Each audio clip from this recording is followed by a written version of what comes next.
Good morning, Raptor freaks. Lexiot's here. It is Thursday morning, and the Raptors have suffered the worst loss in their franchise history last night to Minnesota Timberwolves. Uh, 48-point loss. This is the most points the Raptors have ever lost. Yeah, it is what it is.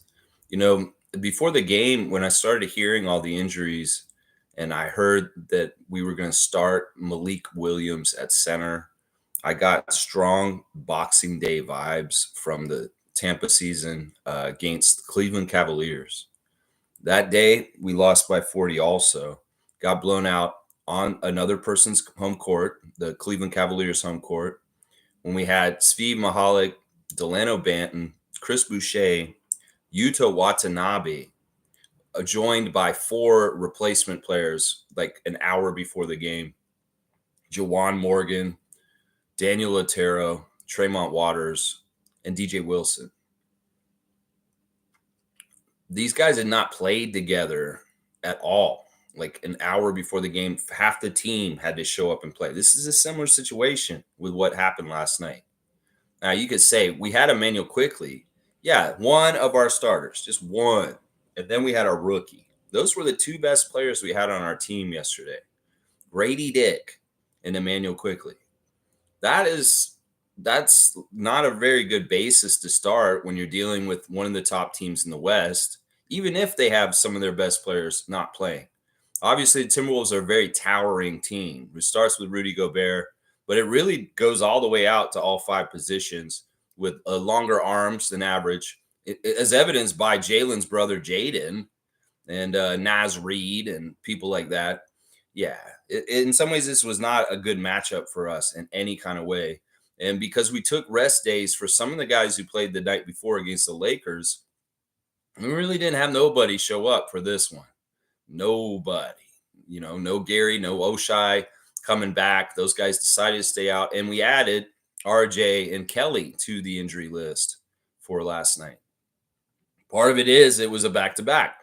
And then we had to play after a plane trip to Minnesota, a midnight customs trip with a brand new center that just showed up that day, Malik Williams, playing center for us last night. I didn't even speak the word Malik Williams until halfway through the stream yesterday when we found out that he was signed to us for a 10-day. Now, how do we expect this guy to come out there and do certain things and integrate with the team so quickly on a winning level? Wow. Offensively, horrible. Defensively, all right. He actually did some things that were really helpful.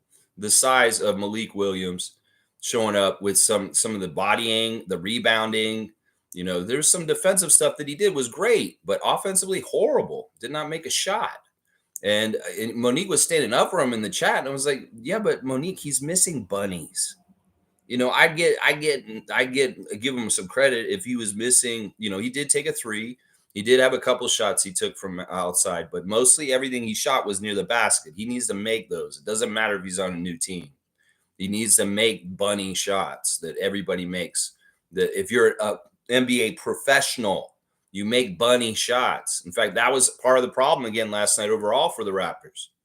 That once again, we can't convert. There's open threes. There's shots near the basket. There's all kinds of opportunities to get points for the Raptors, but they don't take those opportunities and convert on them. Really, really nice ball movement. Darko's system looking beautiful. Then swings all the way around. Wide open three. Miss.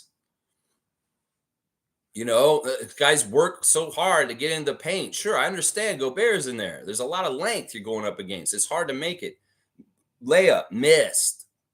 This kind of stuff was happening last night. And a lot of it is, you can look at the 8 players that played for the Raptors last night and the 8 players that played for the Raptors on Boxing Day in Cleveland in the Tampa season.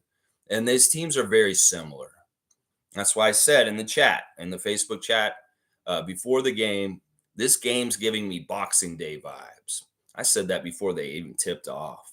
And well, I was right.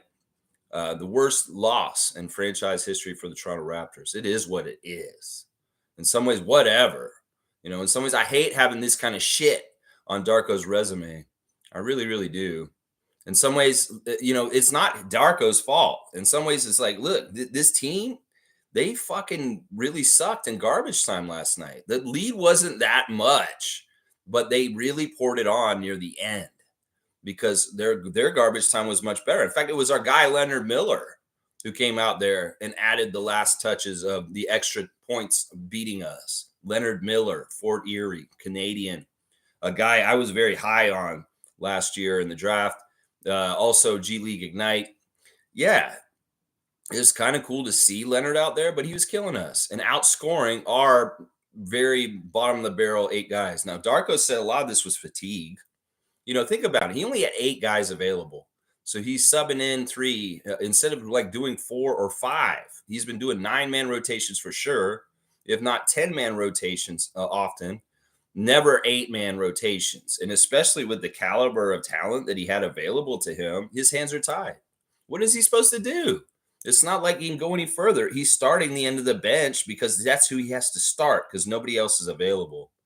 Well, of course, fatigue is going to happen. The other team has 12 guys available. They're running up and down the court. They didn't travel overnight and go through Pearson and customs, the U.S. customs, to get to Minnesota. No, they were already in Minnesota because they played Fred in Minnesota and Houston in Minnesota the night before.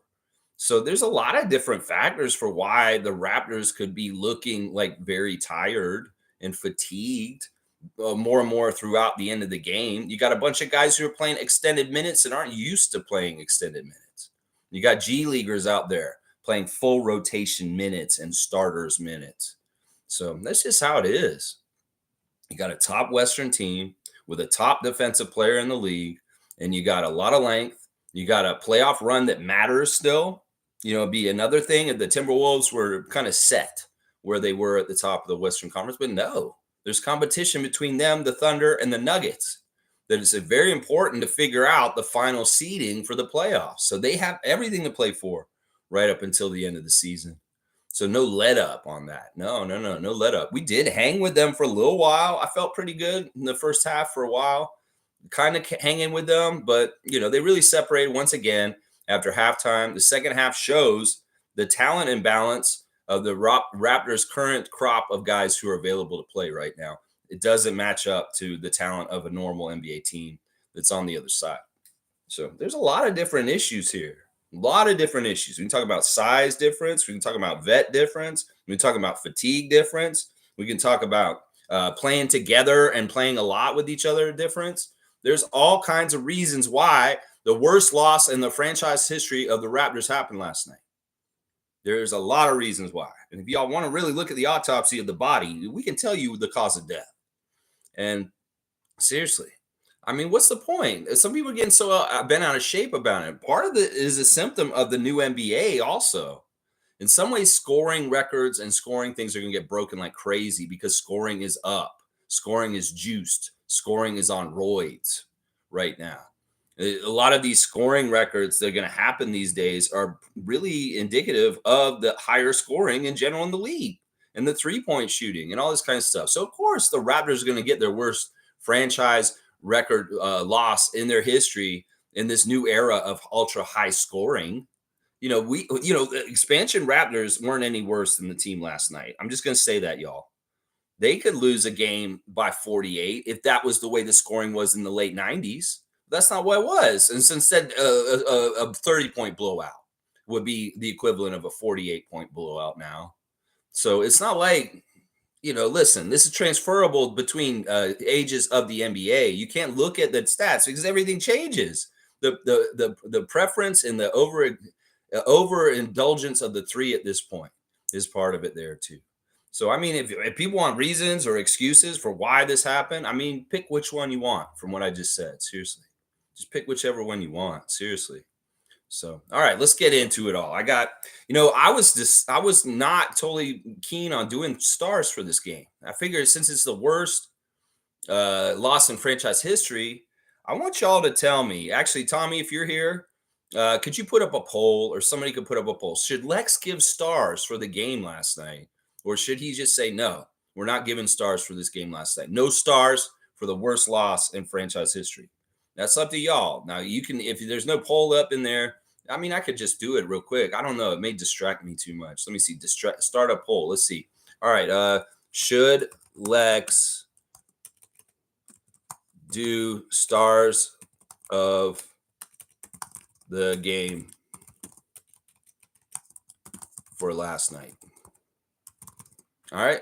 And there we go. Just put that up and I'll do the stars of the game depending on how that poll goes.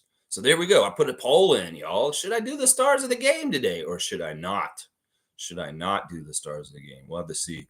All right. It's covering up my chat though. I can't see it. All right, here we go. Let's get back on it. All right, let's see what's going on here. All right, we see these people are voting. I'd like to see you guys voting in there. All right, let's see. I can't see Nako's comment now because the stupid poll's over it. Oh, life is difficult. Life is difficult. All right, I know Nako's talking about Malachi. Yeah, this is one of those weird, bizarro nights. Yeah, there was a lot of weird shit going on around the NBA last night. Late ejections of the Pelicans. Really weird, really weird. Some of the games the way they went last night, like the Bucks lost to the Grizzlies last night. Wow, that's awesome for us in a couple of ways. We're gonna play the Bucks on Friday, and that's gonna be fun. They're in shambles. We might be able to beat the Bucks. Honestly, how bad they are right now. They just lost to the Grizzlies last night. The Grizzlies are just as bad as us. So yeah, we could beat the Bucks tomorrow. We'll have to see. Yeah, it's gonna be interesting to see what happens next with the Raptors. Very, very interesting. I've got some other crazy news. But yeah, this Malachi Flynn thing, all right, let's not overreact to this. Seriously, let's think about this realistically. Malachi Flynn had all the time in the world on the Raptors, all the opportunities in the world to do a huge thing, and he never took it or never had it happen while he was here. Now, is it because of the coaches? No. Is it because of anything other than him? Yes. In some ways, it has to do with the situation he's in now. In some ways, he had to go to a place where he has nothing to lose. Do you get what I'm saying? It's kind of like on the Raptors, he had a lot to lose, maybe a lot of pressure. Maybe it's too much in his head. And he sucked. He sucked. He missed so much. He was absolute shit. Well, he goes to New York. Finally, we get rid of him. New York doesn't really want him. He doesn't get to play there. He doesn't do jack shit there. They trade him to the worst team in the league. So Malachi's on the Pistons. And he's not even starting. He's rotation. He's the backup point guard, but he's not even starting. He's not even doing anything other than just playing for the shittiest team in the league and averaging 5 points a game for the season. Well, I knew that he had this potential. I mean, we've seen the crazy shit in the summer at Pro-Ams with a huge score in Seattle Pro-Am, 73 or some shit. Well, I knew he had potential to do this. You got to figure in some ways it's the Pistons quality of game. Pistons are just like in shambles, and anybody could step up and do this at any time.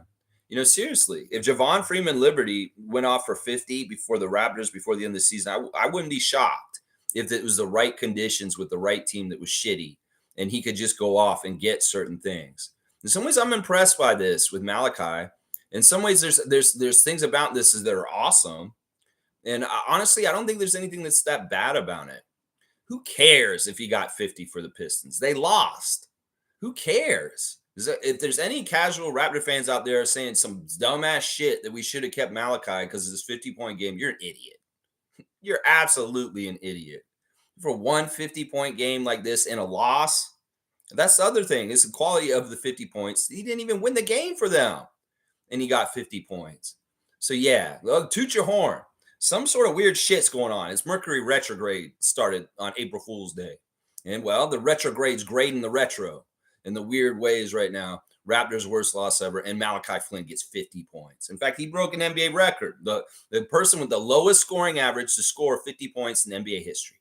He beat Terrence Ross's record. Terrence Ross, another Washington product, was the guy who did it before for us on our team against the Los Angeles Clippers over 10 years ago in a Raptors jersey, Terrence Ross. Whatever. Good for you, Malachi. And once again, people, this isn't buyer's remorse or trader's remorse or any of that kind of bullshit. We're glad Malachi's gone. Who gives a shit if he got 50 last night? It's a great accomplishment, and he'll have that forever. Him and Eric will have that forever. Great. Good stuff. You'll have that memory. Now, you may not do anything better in your whole entire NBA career after last night. You may have just peaked, my guy. and that's it. That is it. Yeah. I mean, I don't see him doing that much better. Seriously. I really don't. Looks like the no's are winning 60 to 40%. No stars for last night is what it's looking like. Okay, somebody brought their vote down 57%. Live voting, live poll. We'll have to see how it goes. Yeah. Nako, when you brought me that stat line last night that Malachi had 46 points, I was like, wait, whoa, is that somebody trying to be funny? And I went and looked at the box score and I said, holy shit, he does. And then he had 50 by then. Some of it's a concerted effort of the Pistons to feed him and feed him and feed him. I'm not gonna buy into this too much. NBA, any given thing can happen on any given night, and last night was just a really weird, fucked up night. Really weird, fucked up night. It is what it is. Who cares? Malachi, good for you. You got 50 points. That's a historic thing for you, my guy. In some ways, this is the thing that I like about it. It shows that Masai wasn't wrong about Malachi. Yeah, it's just that he hits late or just not on the point when you need him to because he's not on your fucking team anymore, little shithead. That's really what I look at it right there. It's like in some ways you could say the 50 points by Malachi last night is a win for Masai. Yeah. He's trying to say Malachi was a mistake. All right, Malachi was a mistake this year. I'll take him as a mistake. Koloko's a mistake. All right, I'll take him as a mistake. I couldn't control blood clots. And, Malachi, I can't control what he does or anything. Oh, he's on another team. He got 50. Well, Masai looks better now.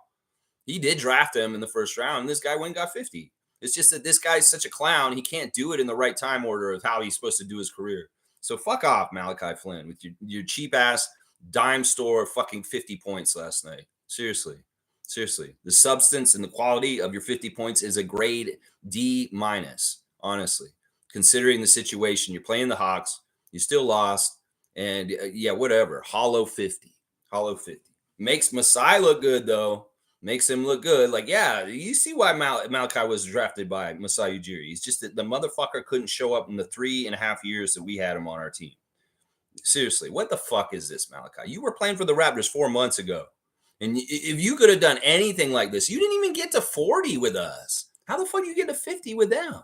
Seriously. It's because you're on the shittiest team in the league and you have nothing to lose. And that team will give you everything you want in that moment.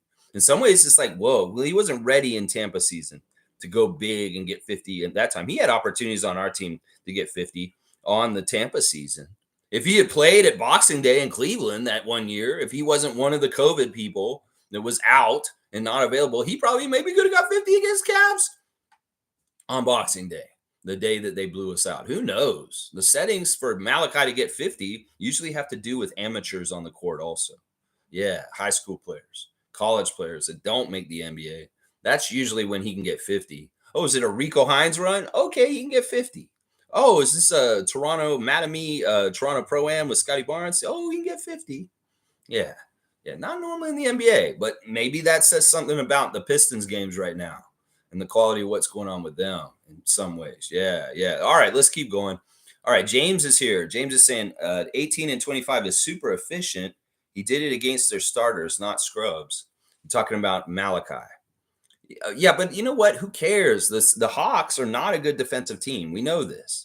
Their strength is the offense of Trae Young and their guys scoring. They are not very good at defending. Their best defenders are down low. So if Malachi stays outside and he shoots, he can do whatever he wants.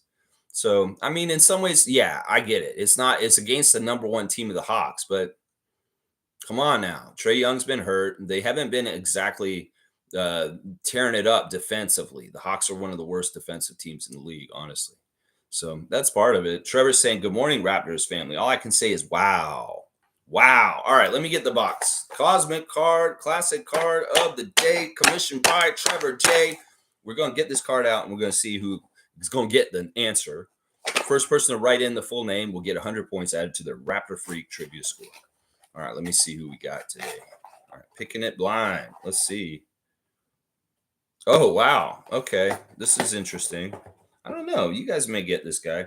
I think I'm going to show you guys the back of the card because his name is in a really big place on the front. No, maybe I will show it on the front. All right. Let's do this. Okay. Whoever writes it in first, full name, will get the points. So I'm coming up from the bottom here. You see him?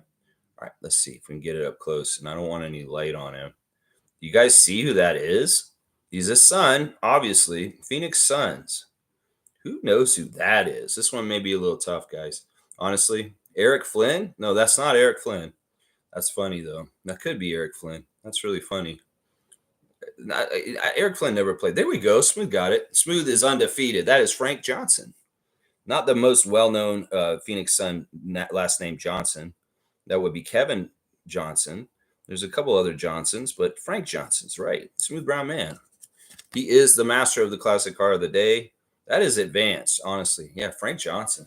That's tough, man. Wow. Smooth Brown Man, undefeated at the classic card. He knows his classic cards. That's awesome. All right, let me see where we're at here. No. Trevor J saying Malachi makes me believe April Fool's jokes by scoring 50. No, that is kind of true. The Malachi Flynn 50 is kind of like a late April Fool's joke. Seriously. I blame Mercury retrograde. I blame that there's a planet spinning the opposite way right now in our sky that everybody irrationally blames for every problem in their life right now. So why not? Why wouldn't I blame Malachi Flynn 50 points on Mercury retrograde and April Fool's Day and all kinds of stuff? And I mean, seriously, the timing of a 50-point Malachi drop and the Raptors' worst ever defeat in franchise history is very fishy timing. Let's just put it that way. I don't think this is NBA stuff. I just think this is just forces and powers out there in the world kind of stuff. Because honestly, the refs were fine last night with the Raptors game. Not really any funny stuff by the crew with David Guthrie last night. So I can't really say. I mean, the losing right now, we're just losing because we're losing. The reason why we would get rep manipulation before is because we were so good and they wanted to hold us and cap us, not let us be absolutely our very, very best. So they'd steal games from us all the time when we're actually a really good team. This has been the truth since DeMar and Kyle were kicking butt in the 2010s. That pretty much for the whole last 15 years, refs will manipulate the games in close games when the Raptors are overpoweringly good and they're winning too much. They will do that. But right now they don't have to. They can show up and just ref the game normal and we will lose because we are just going to lose our current state right now. Yeah. It's just going to lose in our current state. Yeah. You know, Malachi's shooting is like, he can be very hot and make shots if he's in the zone. So his efficiency shooting that well is not a surprise to me. It's very similar to like when Fred got the scoring record for the Raptors, against Orlando that time. He shot so efficient. That's what I'm saying. Playing efficient on volume, it will get you amazing things. And that's kind of what happened last night. Yeah. Chris is saying, oh my God, Flynn, please let us not talk about it. Far too painful. It's not painful. Who gives a shit? He's a former Raptor. In some ways, I'm proud of him. I'm also kind of like, yeah, this is the story of Malachi. This is, if there's a little tale of Malachi in Raptors history, well, this is part of the tale of the frustration, the annoyance of Malachi Flynn. Yeah, this is part of the tale for sure. Chris is saying, next up, Precious goes 40, 20, and 10. Laugh out loud. No, come on, man. Precious has had monster games for the Knicks already, 20 point and almost 20 rebound games. That's his kind of monster game. He's not going to get 40 points. I mean, he could maybe one day. None of this matters anyway. Once again, people that get all bent out of shape about former players that play for the Raptors doing well in other places after they play for us are ridiculous. Seriously, it's so stupid. Players going to try and get better and do better as time goes on. And you can't keep everybody on your team all the time. Like Delano Banton is the dumbest one of all of them. That people are so upset that we don't have Delano on our team right now. Just get over yourselves. We made a front office decision, and things have happened a certain way. Maybe in some ways, Delano couldn't do this on the Raptors at this point still, but he can on the Trailblazers because the Trailblazers are a certain situation. Once again, it's sometimes where you are, the environment and the situation with the team that you're on can really determine this. Somebody would say, well, why can't he do this on the Raptors? Well, Nick Nurse fucked up his year last year, didn't play him correctly in his second year as an NBA pro. And honestly, you can blame Nick Nurse for Delano Banton and the reasons why he's not on our team and why he didn't grow correctly in his second year. He grew very well in this rookie year. He had a fantastic summer after his rookie year, but his year of his second year, sophomore year in the NBA, he fucking sucked because Nick Nurse did not play him correctly. He did not utilize him correctly. And then in the offseason, we made a book move and didn't keep him and let him go. And he went to Boston. We can't woulda, coulda, shoulda this shit. I'm glad Flynn's not on our team. In some ways, I am glad that Banton is not on our team right now. O'Shea Brissett, who cares? That was fucking 5, 6 years ago. Come on now. Y'all let go of O'Shea Brissett. Why isn't he on our team still? This stuff always bugs me when fans are always like, well, you should still have him. How many roster spots do we have? And do you even understand how it is to live on the moon? Because I don't feel like you do. I don't feel like you do. All right, 65% people are saying no stars for the game tonight. All right, the no stars from the game. I probably will not do stars because y'all are telling me not to. I could tell you who they would have been, but we'll say they officially don't get the stars. I won't add them in for the points. So I'll say who I would have given 3 stars to, but they're not going to get the points added to the star total at the end of the year. So that's what I'm going to say. Yeah. Yeah. All right. Let's see. Nako's saying, I know you're not a fan of guards. I am a fan of guards. I'm just not a fan of us drafting a guard right now. It's not a need for our team, is what I'm saying in some ways. Can we watch Steven Castle yet? Have we watched him? All right, we'll go look at the scout of the day. Stefan Castle. Is that what his name is? Stefan. All right, let me see. I'm gonna write it in. Castle. Stefan Castle. Stefan Castle from Wikipedia. He is 19 years old. He's from Covington, Georgia. 6'6", 215 pounds. Point guard / shooting guard of the Yukon Huskies. Okay, these are the guys who are in vogue right now because of the tournament stuff. This is why you want me to look at him. He's a 5-star player. All right, I wasn't very big on Klingham. I don't know if I'll be very big on Covington either. Once again, if it's a guard, I'm not going to recommend that we draft him, just so you know. If you're just doing this just to see me look at a player for the first time just for fun to see how I react to them, okay, that's the action. But it's not really realistic that I'm going to want to get him. All right, let's see. This is going to be potential lottery pick. Stefan Castle drops 21 points to lead UConn. Full highlights. All right, let's see what he did.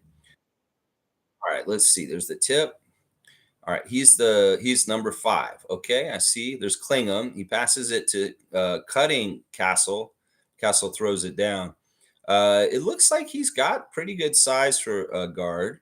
He's got what do I say? He's 6'7". That's pretty good size for a guard. So I don't hate that. There he is getting a passing lane, getting a steal, and he just bulls his way to there. It wasn't really with quickness. It was more with footwork and positioning. He protected the ball from the defender, and he got around him and laid it up. That was smart. Let's see. He's going to the low post. He's turning and shooting a banker off the glass. That's a weird move. He actually got M1 because the defender ran into him as he was shooting. So there's a shot in the lane. Okay, so he does a little mid-range pops. There's a fake, and then a little turnaround fade back glass off the top of the glass. Well, he is a big guard. He's a combo guard. I haven't seen any passing highlights of him yet, so I don't know why they call him a point guard, but I guess maybe he does get assists and passes around. There's a dunk by him. That's pretty athletic. Let's see. What is this? All right, dribble, the crossover through the legs, right down the lane. Now, that's really bad defense that allowed him to do that by the other team. That's not necessarily something that he's going to get opportunities to do in the NBA. There's a nice pass to Klingham with an easy bucket. Okay, a little teardrop. It hit the back of the rim, but it fell through. Yeah, I don't know. Once again, this isn't the kind of player that I'm interested in for the Raptors right now. I just don't think that we should be looking at guards in some general. I think we should be looking at for forwards and centers and wingspan and guys that can give us size down low to help us rebound and defend. And in some ways, this guy is he's a combo. He can score, I can tell. I didn't really see a whole lot of passing highlights in it. So I don't know if his passing is that special. It just may be that he can pass. So I don't know. In some ways, it is what it is.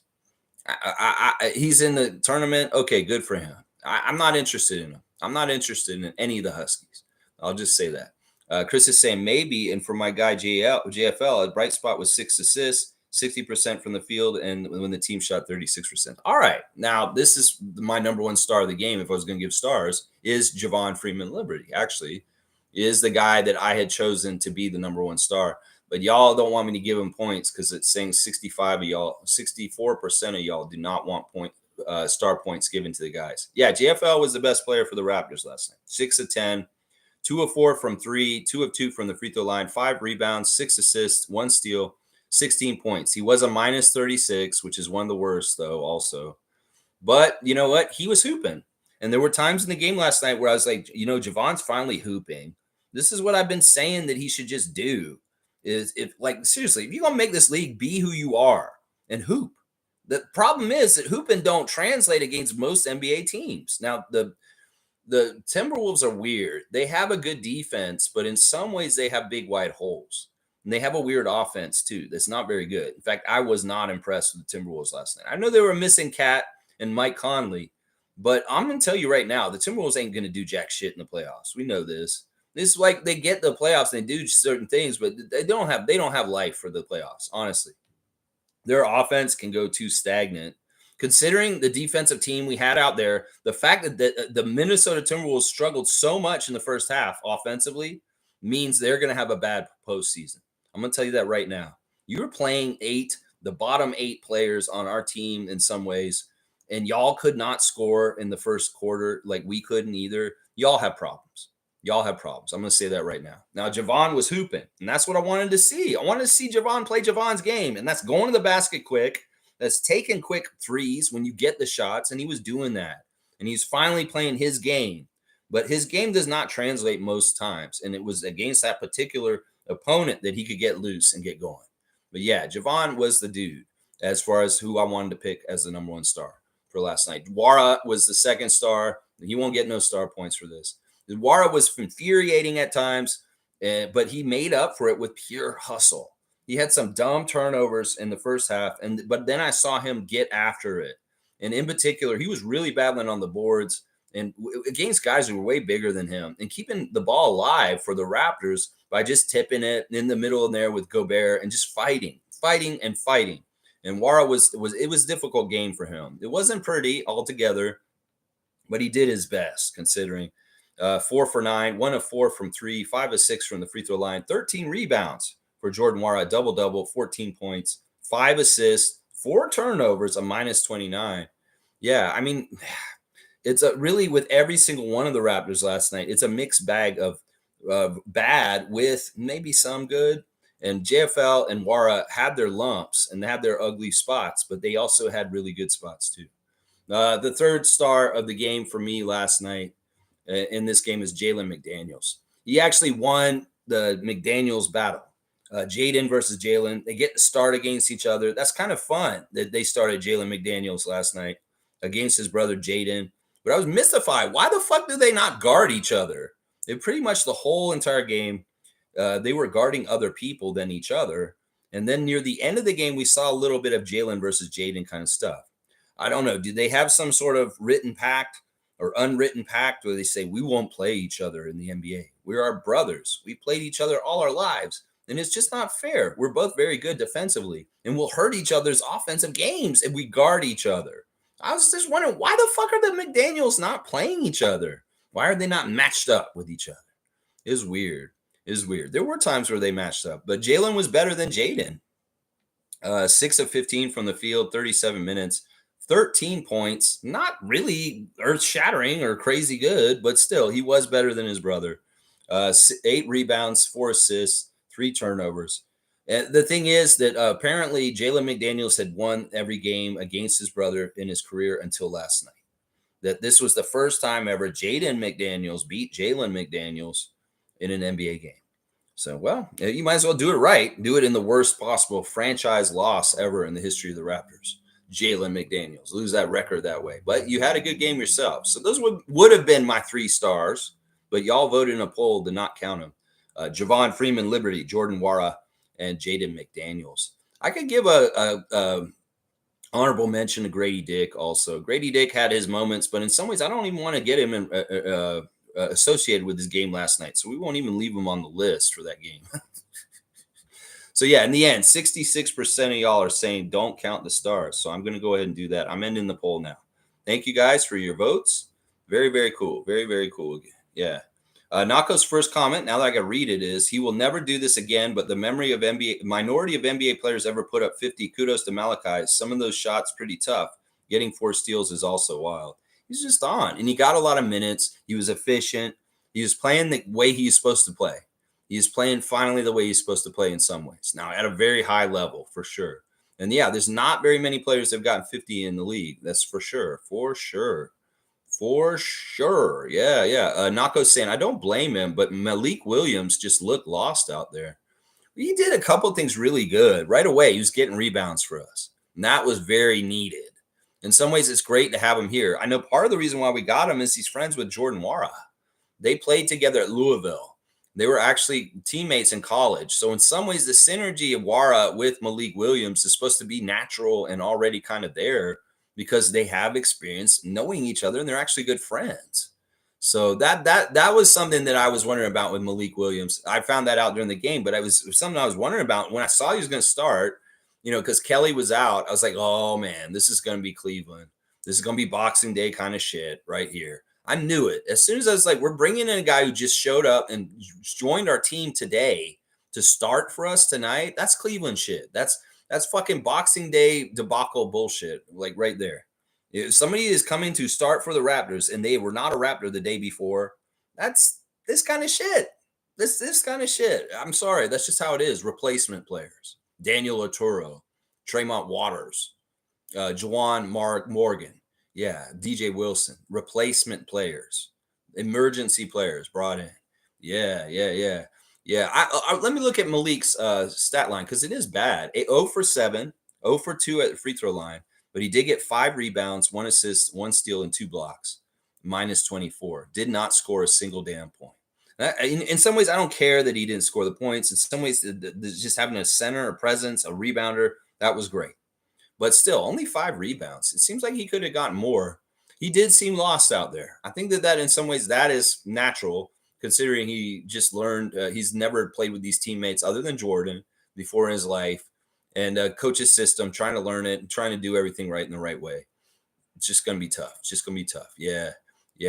Chris is saying, serious topic. Michael Porter Jr. had an adult actress on his podcast. Average life expectancy for a woman in the sex industry is about 37, is what she said. Also should be illegal, has to be, in my opinion. Wait, I don't totally understand what you're doing here, non sequitur. All right. Average life expectancy for a woman in the sex industry is about 37. Well, delineate what you mean by sex industry. Do you mean hookers, prostitutes? Do you mean adult actresses like the guests that they had on that channel, on that show? I don't know. What are you trying to go about with this? If you're going to give me this subject, what do you want? What do you want? I haven't heard this interview, so I can't really opine on it. I don't know what she said. I'm not going to go listen to Michael Porter Jr.'s porn star podcast. So you're saying is what she said also should be illegal. So she said that sex work should be illegal. Okay. Has to be, in my opinion. Yeah, I don't understand what you're trying to do here, Chris. Whatever you're interjecting into my stream, make sure that it's on point with subject matter that I actually want to talk about. This is something I don't even know how to deal with this. I haven't heard the podcast. You haven't really given me a clear opinion on what you want said. It's kind of not totally clear. Anyway, Cowboys saying, let's go Raptors. Let's go Bradley to DOS Services. He can come to your house and he can help you with duct cleaning. We know this is the time of year where you might need your ducts cleaned. People keep calling you all year, but it's finally time. Do you really want to give in to those assholes who call you and bug you all the time about duct cleaning? No, you don't. You want to call Tada, 647-833-6844, and Bradley will come and clean your ducts better than those callers that keep calling you about it. Yeah, screw you, duct cleaning. I'm calling Bradley and Tada Services, 647-833-6844. Yeah, there you go. Let's go. All right, Chris, let's see what the next one. Maybe this will flesh it out a little bit more. Let me see. We talk about sexism, excuse me, and then have the industry taking young women and destroying them. I feel the tide is going to turn on it. God bless the woman to escape it. Money, greed that runs it. I won't say more. Yeah, I'm not going down this route with you, Chris.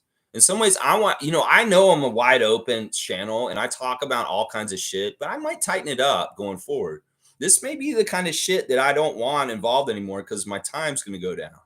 In some ways, I do almost 3 hours all the time, but this may be the kind of shit that we just need to cut out. Now, I get it. You have political feelings about the sex industry. Well, in some ways, I'm not going to opine on this right now because in some ways, I have a very opposite view than you. And whatever, don't bring in any kind of religiosity that's anti-sex work because that's not where I stand on things. And it is what it is. Whatever. In some ways, Chris, in some ways, I may have to go to a straight up. This is a Raptors channel. We're only talking about Raptors because there's been people who've been hijacking my stream in recent weeks and trying to talk about their own agendas and bullshit. I'm just not about it. I'm just not about it. In some ways, I don't mind the open concept of my stream, but in some way, I might have to get really more disciplined about the subjects we talk about on here. I don't know what you want me to say. I'm going to say that the best model for this is in Europe, is in Amsterdam. You legalize it, you test people, you allow it. That is an industry that's always going to be there no matter what. You can't outlaw it. You outlaw it, you cause more stupid ass shit for those women than actually helping them. If you legalize it, you test them, you give them protections, you give them a union, you give them all this kind of stuff, then that life expectancy goes up. Because sometimes that life expectancy is low because of, well, getting diseases. Sometimes violence is a part of it. Sometimes it's drug abuse. There's all kinds of different contributing factors to a lowered life expectancy for a sex worker. Now, and they get better life expectancy outcomes in Amsterdam, in parts of Europe where it's legalized and it's controlled and it's actually monitored. And they want people to not be spreading disease. They can watch it better. And if the hookers all are tested and they all know, there's less of that going on. So there's all kinds of good things about legalizing sex work and doing it the right way. In some ways, the way we do it here in Canada is halfway. It's not totally illegal. You can do a lot of that kind of stuff in Canada, but you can get in trouble for it if they really want to tap you on the wrist. But there's a lot of different ways you can look at this, and in some ways, once again, the topic not really welcome this morning because it has nothing to do with what we're doing here on the stream today. Let's just put it that way. Cowboys saying Flynn is not even on the thumbnail for the game highlights. Wow, that's some disrespect. Call Eric Flynn and get him to call them and get all on them. Chris is saying the Pro-Am final translated to the NBA for him. Yeah, it is what it is. In some ways, go ahead. Do what you do, Malachi Flynn. Who cares? I don't care at this point. You play for the Pistons. And in some ways, this is like scoring 50 for the Grizzlies in an expansion game against like really shitty Sacramento Kings in like the early 2000s. It's a game where there's really no defense playing and there's a very talented scorer out there and he can just go off. Yeah, these kind of games can be had by guys that are not top level players because they're good scorers. They're hoopers. And all of a sudden they can go off and get this. And that's really kind of what Malachi's been this whole time. A very frustrating hooper. Let's see. Kareem saying Delano putting up good numbers for Portland. Flynn drops 50 for Detroit. Just goes to show that Masai knows what he's doing. Masai sees the vision. Just hard to find the right coach to squeeze the juice out of the lemon. Yeah, I don't know if it has anything to do with the coach. I think that Malachi's an idiot, honestly. First of all, I don't think he's a very smart guy. I think he's basketball smart and he knows certain things, but I think he's an idiot in general, just as far as his intelligence. And in some ways, last night's a fluke. Let's just put it that way. Last night is a fluke, and it doesn't have anything to do with coaches. It just has to do with that situation specifically on that night. Last night was conducive for him to do this. Cade Cunningham said, Malachi, you're getting hot. I'm going to feed you. It took Cade directing the water to him and saying, you know what, we're going to go to the hot hand and let's just ride it. Well, Malachi had the hot hand like he can have the hot hand. And they rode it. They found him. In other cases, maybe they don't go find him and he doesn't get to 50. But the team around him helped him get to that 50 also. They fed him to get it. There's a lot of other guys on that Detroit Pistons team that could have taken the shots that Malachi took last night, but they directed it to him and helped him get there. So it's not just a Malachi Flynn accomplishment. His teammates helped him. His teammates very much helped him and found him to get there. Yeah. Messiah has a vision. He can see guys. And well, in some ways, he's redeemed for Malachi because he got 15 last night. Yeah. David's saying Malachi Flynn, the one that got away. Nah, fuck that. A clock is right. A broken clock is right twice a day, right? Isn't that what they say? Kareem's saying laugh out loud at David. Smooth saying MSJ. I heard about that. Didn't watch it though. Yeah. And let's see. Porter Jr. and the topic of porn.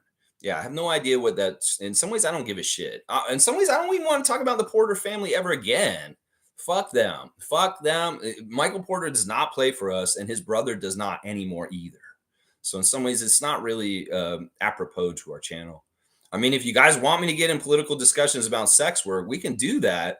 But in some ways, we keep arguing with me. That's fine. You can keep doing that. Kareem saying, I'm not saying I wish we still had these guys. All I'm saying is that Masai and Bobby can see the potential. And that's why we need to trust him in his process. We are closer than what the NBA thinks. Yeah. Yeah. That's the way I'm looking at it too, Kareem. Is that something that Masai saw in Delano and Malachi is coming out now. And in some ways, he doesn't draft a miss. Well, we may miss on the time with them here because they didn't do it here, and we can blame Nick to a degree for both of them, honestly. Eric Flynn did not like Nick Nursery, and that was part of the problem right there. I think that's part of the problem right there. Yeah, Wayne's saying short stream today, I assume. I don't know, Wayne. In some ways, I do want to watch Survivor. So maybe I do want to wrap it up and get it done. We'll have to see. Cowboy wants an alley-oop for Kareem. I'm all about that. I love giving alley-oops and dunks to Kareem Thomas. He's our guy, 95. That's the year we started this franchise, and it'll be 30 years next year, the 30th season of the Raptors. And I have a feeling we're going to see some purple dinosaur jerseys and some alumni coming through and waving, hi, I'm here. I'm back to say hi. I'm an old Raptors player. And you may remember me from 10, 15 years ago. That's right. Yeah, we'll see that next year. They were saying on the broadcast last night about Vince Carter getting the Hall of Fame with Chauncey Billups yesterday. We'll wonder if Vince will come back and say hi to us in our 30th season. Fat chance. We'll see. Probably will, just because it's self-serving him for possibly getting his number retired in our arena. They can come back and say hi to us now that you're in the Hall of Fame. I mean, seriously, since Vince Carter was a Raptor, I can count on less than one hand how many times he's come back and visited Toronto in any kind of capacity as an alumni. And he's come back as a broadcaster and sat over there quietly in some ways, but not very often where he comes out and he waves at everybody. There was one time in particular in 20th anniversary season, 10 years ago, that he took the court with guys like Muggsy and Dell and JYD. But honestly, this motherfucker turned his back on our franchise for pretty much his whole career, except for the little bit he was here. And then after he really hasn't come back and done things with our team hardly at all. If he comes back next season and he waves everybody in our 30th season, yeah, some of it's self-serving, just so you fucking know. Because he really is on a campaign to try and get right with our fan base. And he has a lot of different people trying to help him with that. I love the debate that was going on yesterday on Twitter about Vince Carter's impact on the Raptors. Michael Grange, you got it right yesterday.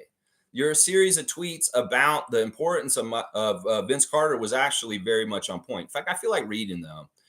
Doug Smith was kind of like, okay, this is just a no argument. The most important Raptor of all time is Vince Carter. And this is just Doug Smith's stance on it. He said, there's no argument. No other Raptor is more important to the Raptors' history than Vince Carter. Okay, that's probably true, but who knows? All right, but what Grange was saying was really, really awesome about what he said about Vince Carter was like really just on point, like what he said. Let me see if I can find it. He's been tweeting a lot in the last 24 hours, but I think it's really important what he said. And this is, I want to read this verbatim because it's right on. And Grange and I don't always get along and like have the same viewpoint, but he's exactly right on his views of Vince Carter. He said, I'm going to read him verbatim. This is Michael Grange on Twitter yesterday around 3:30 in the afternoon. Vince Carter had a huge impact on Canadian basketball, which is one reason his Hall of Fame honor is deserved. But the notion that he saved the Raptors is oversold. He's exactly damn right. A lot of people are trying to say that the Raptors would have gone out of business without Vince Carter. They're totally full of shit. They are totally full of shit when they say that. This team was going to be okay regardless of whether Vince came here or not, just so people know. The Leafs bought the Raptors in February 98, and they moved into the ACC together the following year, Vince's rookie season. As part of one company, MLSE, the Raptors were in their own building and crucially benefited from the might of the Leafs brand. This is true at that time. In some ways, it was annoying because everything was so dominated Leafs when I worked there at that time. But it would also did kind of give them an anchor of stability to not be in trouble like the Grizzlies were at that time. So benefited from them. Okay, you couldn't buy suites and seats for just the Leafs. You bought them for the ACC. So Raptors instantly had a strong season ticket base. Now, what he's trying to say is because you had if you bought the second level boxes, you didn't just have them for a hockey game. So there's a lot of people who were getting the boxes for hockey games, but they had them for the Raptors games also. And that did help our ticket sales, but that's not why we had good ticket sales totally, Grange. But yeah, give some kudos to the Leafs being helpful to the Raptors at that time. Sure, sure. Okay, sure. And he says there were other synergies, but that was a huge one and something the Grizzlies, in contrast, never had. And we know what happened there. At the outset, the Leafs were MLSE's Goliath, but there were visionaries, Richard Petty and Larry Tannenbaum being two, who believed that over time, the Raptors, as a part of the NBA, a bigger and faster growing business than the NHL, and the growth of Toronto as an international city would pull its weight and potentially even surpass what the Leafs meant to the organization's bottom line. When you look at where the NBA revenues are and seem to be heading, that time might be here already. What Vince represented during those first 2 or 3 ascendant seasons has an undeniable proof of concept basketball could be and would be huge here in the right circumstance. There are many reasons basketball is where it is in Canada today. Vince is one. Steve Nash is another. I think a lot of hardworking basketball loving parents building an infrastructure from scratch is a big one also. And a growing population wanting something more than just hockey or baseball or whatever was also huge. So as important and transcendent a figure as Vince was and is, I think crediting him with saving the Raptors or turning Canada onto basketball is a bit too much credit. Vince is a Hall of Famer. He proved at an early stage that the NBA could look what the NBA could look like in Toronto when done right, and how much passion there was for hoops in this city and our country. But I like to believe we would have got here anyway. It was great to have his help, though. Yeah, he's exactly right. Boom goes the dynamite. I don't often praise Michael Grange, but he is exactly right on this one. That there is a little bit of over giving credit to Vince Carter for his role in basketball in Canada. That, there's a lot of other things that contributed. The championship is a huge, huge one too in more recent years that has to be added to that list of, growing basketball in our country.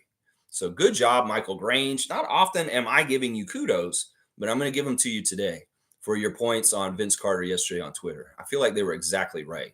Exactly right. Yeah. Chris is saying, I for one will say, and I never thought Flynn would do something like this, but now it's JFL. He's capable of 60. Laugh out loud. That's my take. The small guard is back. This is the thing. I knew Malachi was capable of this. This did not shock me that Malachi Flynn went out and got 50 last night. I knew he's capable to do this. This is why I'm so fucking frustrated. I fucking hate the guy at this point because he wasted our damn time for 3.5 years. And then 4 months after he leaves our team, he goes and drops a 50 bomb on the Hawks for the Pistons. Yeah, that's messed up. In some ways, yeah, too little, too late. If you had done that with the Raptors, your career wouldn't be so fucked up and you'd be playing for the Pistons right now. So it is what it is. I knew he was capable of doing this. I did the whole time. And that's why I was so mad at him the whole time he played for us. Just going to say that right now. Smooth saying, no one I've seen outside of Grady and Temple should have a roster spot next year. That's a very strong statement by Smooth Brown Man. But let's go analyze what he's saying because I think he's right, honestly. I mean, Quickly was playing last night too. You got to say that he's okay. Quickly was okay. 7 of 17, 2 of 7. It was a low volume. He wasn't on a minutes restriction. He was the only guy who played on the back-to-back who just recently came back. In some ways, that was a big part of what hurt us was that this game was not scheduled with a day between the Lakers game. And in some ways, we could have rest and we'd have a full complement of players instead of just 8. Yeah. In some ways, Quickly had to play as soon as we saw some of the late scratches of like Olynyk and Barrett and Trent. Yeah, it's just too bad. But yeah, Quick didn't have a great game. 1 rebound, 3 assists, 1 steal, 16 points. It is what it is. We had 3 guys that get 16 points to be our leading scorers. Nobody got 20 points for the Raptors last night. So they got 85 points and lost by 48 points, the most they've ever lost in a game to any team ever in the history of the NBA. Garrett Temple was very frustrating for the first part of the game. He missed everything he shot. He even missed 2 free throws in a row. He missed so much. 3 of 11, 1 of 5 from 3, Oh, wait, he didn't have free throws last night. He missed the free throws the game before against the Lakers. 2 rebounds, 1 block, 7 points for Garrett. Yeah. And Smooth, we're keeping him because of intangibles that have nothing to do on the court. They have to do with leadership. They have to do with mentoring. They have to do with a player coach. They have to do with breaking in case emergency, like we're doing right now, just in case. But otherwise, we really don't want to play him otherwise. I agree. Garrett Temple is a keeper. And even if he's 37, 38 next year, I don't give a shit. In some ways, I think you're right. Grady, Emmanuel, and Garrett. The rest of those guys, they can go do whatever the fuck they're going to do. Seriously. In some ways, Mo Gee was actually really good in some ways last night, but also really frustrating at times too. We saw some fantastic blocks by Mohamedou. 3 blocks for him, 3 points, 6 rebounds, 1 for 4, 1 for 2 at the free throw line. Yeah. In some ways, it's like, look, this guy's not an NBA player, but he has some overwhelmingly good block talent. I don't know what happened to Gay's 3-point shot. He had a 3-point shot when he showed up at 9:05 at the beginning of the season, but now he has no 3-point shot. He's not taking them, and when he shoots them, they look really ugly. At training camp, they look really good and dialed in, and like I was like, man, he's got a better 3-point shot than Chris Boucher. But at this point, I don't even know where Mohamedou's 3-point shot went. I blame Eric Curry on this one. You're supposed to develop them in a positive way, Eric, not in a negative way, Eric Curry. He was at the game traveling with the team on this road trip, apparently, and sitting with the coaches on the bench. Eric Curry, the coach of the 905. Where the fuck did Mo G's 3-point shot go, Eric? Did you kill his 3-point shot somehow, some way, coaching him on the 905 this season? Because he is not a capable 3-point shooter, and he was around September. What the fuck happened there? Seriously, what the fuck happened there? David saying, oh, give me a break. Laugh out loud. You guys are too much. You guys are too much. Oh, give me a break. Give me a break, Nell Carter. Yeah, that's right. Cowboys laughing. Fiercely saying, good morning, fam. Happy Thursday. Abysmal performance yesterday. I honestly am tired rooting for this strategy, but at the same time, it pains me to see we're breaking all sorts of negative records this year. It is what it is. Whatever. Let's bottom out. All kinds of bottom out. Well, the good news is that, like I said, we're going to play the Bucks on Friday, and they are in a troubled place. Giannis is very upset and not happy. This is a disaster. The Milwaukee Bucks season this year has been an absolute disaster. Holy crap. I can't believe how bad this year has gone for Milwaukee. And it's only going to be even more of a letdown very soon because of what's going to happen in the playoffs. Doc Rivers? Seriously, y'all? No, not for the playoffs. Why did you do that to yourself? Didn't you even understand that Doc Rivers is a horrible coach in the playoffs at this point? And you're doomed just by having him as a coach, regardless of all your other problems, Milwaukee Bucks. Oh my gosh, what a horrible move to get Dame Lillard. That is absolutely killed their franchise this year. Seriously. And you know what? You can have the team now, Dame, because Giannis is probably going to leave this summer. He's going to be all pissed off, and he's going to tell them he's going to have a big temper tantrum. He's saying, I'm not playing for them anymore. I'm not showing up. I'm done, Milwaukee. You pissed me off. We try to do everything to help you, Giannis. We got coaches. We fired coaches. We switched guys around. You wanted Dame Lillard. Yeah, but it didn't work, and we suck. I want to leave. That's kind of an asshole thing to do. In some ways, you can't help it if the Milwaukee Bucks are ran really poorly and making really bad personnel decisions this season. In some ways, yeah, it's their damn fault for not having a Masai Ujiri in their team that wouldn't make stupid ass decisions like their coach's decision this year, or even the decision to get Dame Lillard and go and get that. That was such a dumb move. Dame Lillard's a loser. And that's why he never won in Portland. It has nothing to do with anything about the cast of characters around him. No. In some ways, he's the type of player that's destined to never win a championship because he's a certain type of player that blocks himself from getting a championship.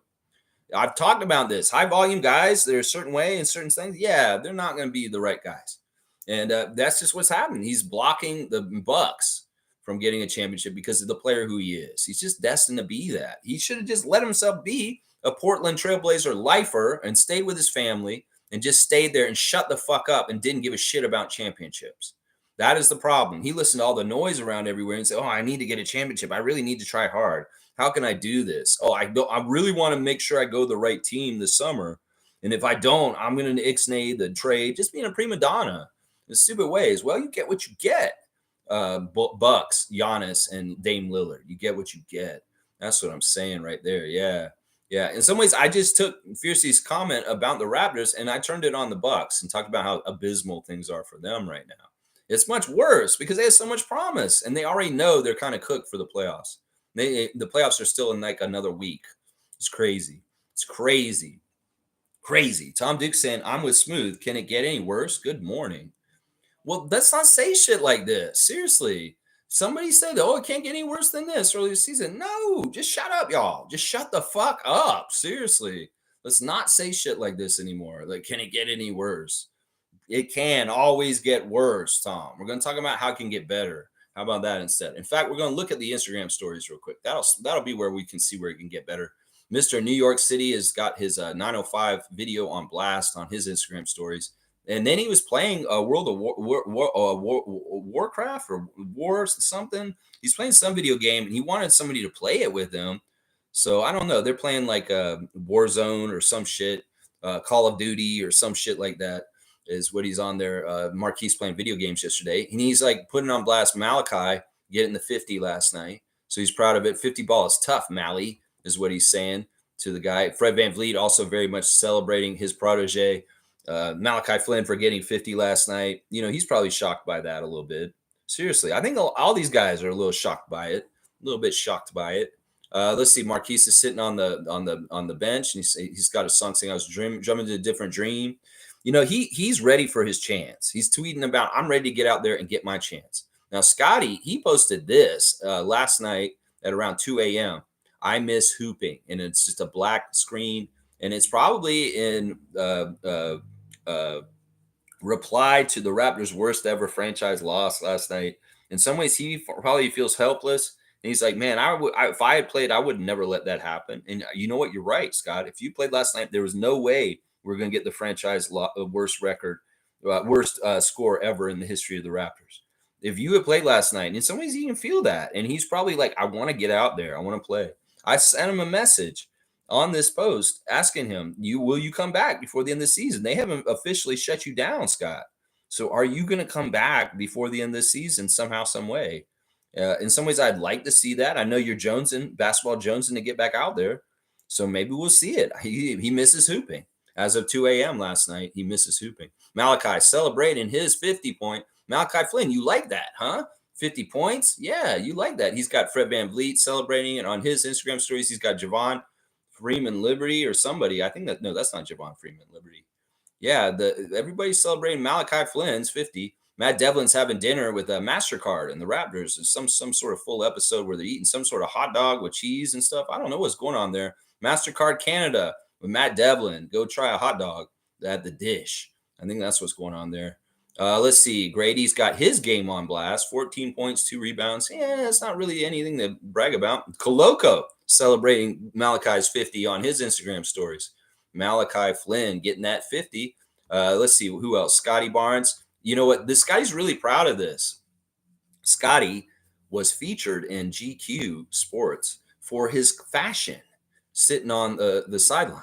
He's a picture of him with his purple bell bottoms we talked about the other day. And GQ has selected him and said Scotty's style on the court sitting out has been very fire. And Scotty's very proud of this, guys. In some ways, it's an achievement to him to get recognized by Gentleman's Quarterly for his fashion sense. In some ways, it's like as a little kid, he may have never thought he'd be in GQ. Well, he's in GQ, and he's very proud of it. And he's put it on blast on his social media. So good job, Gentleman Scotty, getting in the Quarterly. For your threads, sir. Yes, look at how I'm decked out like New Age P-Funk. That's right. That's right. You go, Scotty, fashion icon. I don't even know. Probably Serge got in GQ at some point. I'm pretty sure Serge has been in GQ. But yeah, that's a pretty good accomplishment. There's your Instagram stories real quick right there. Yeah. Chris is saying kind of hard to stay sane after a 50-point loss. Haha, but I knew a massive loss was coming in my score prediction. Yeah, when we did this yesterday, I was like, Chris, I hope we don't get your game. Well, guess who won the score prediction? And in some ways, I'm kind of pissed at you for this. Because honestly, look, I was like, man, I hope this isn't the game we get to watch.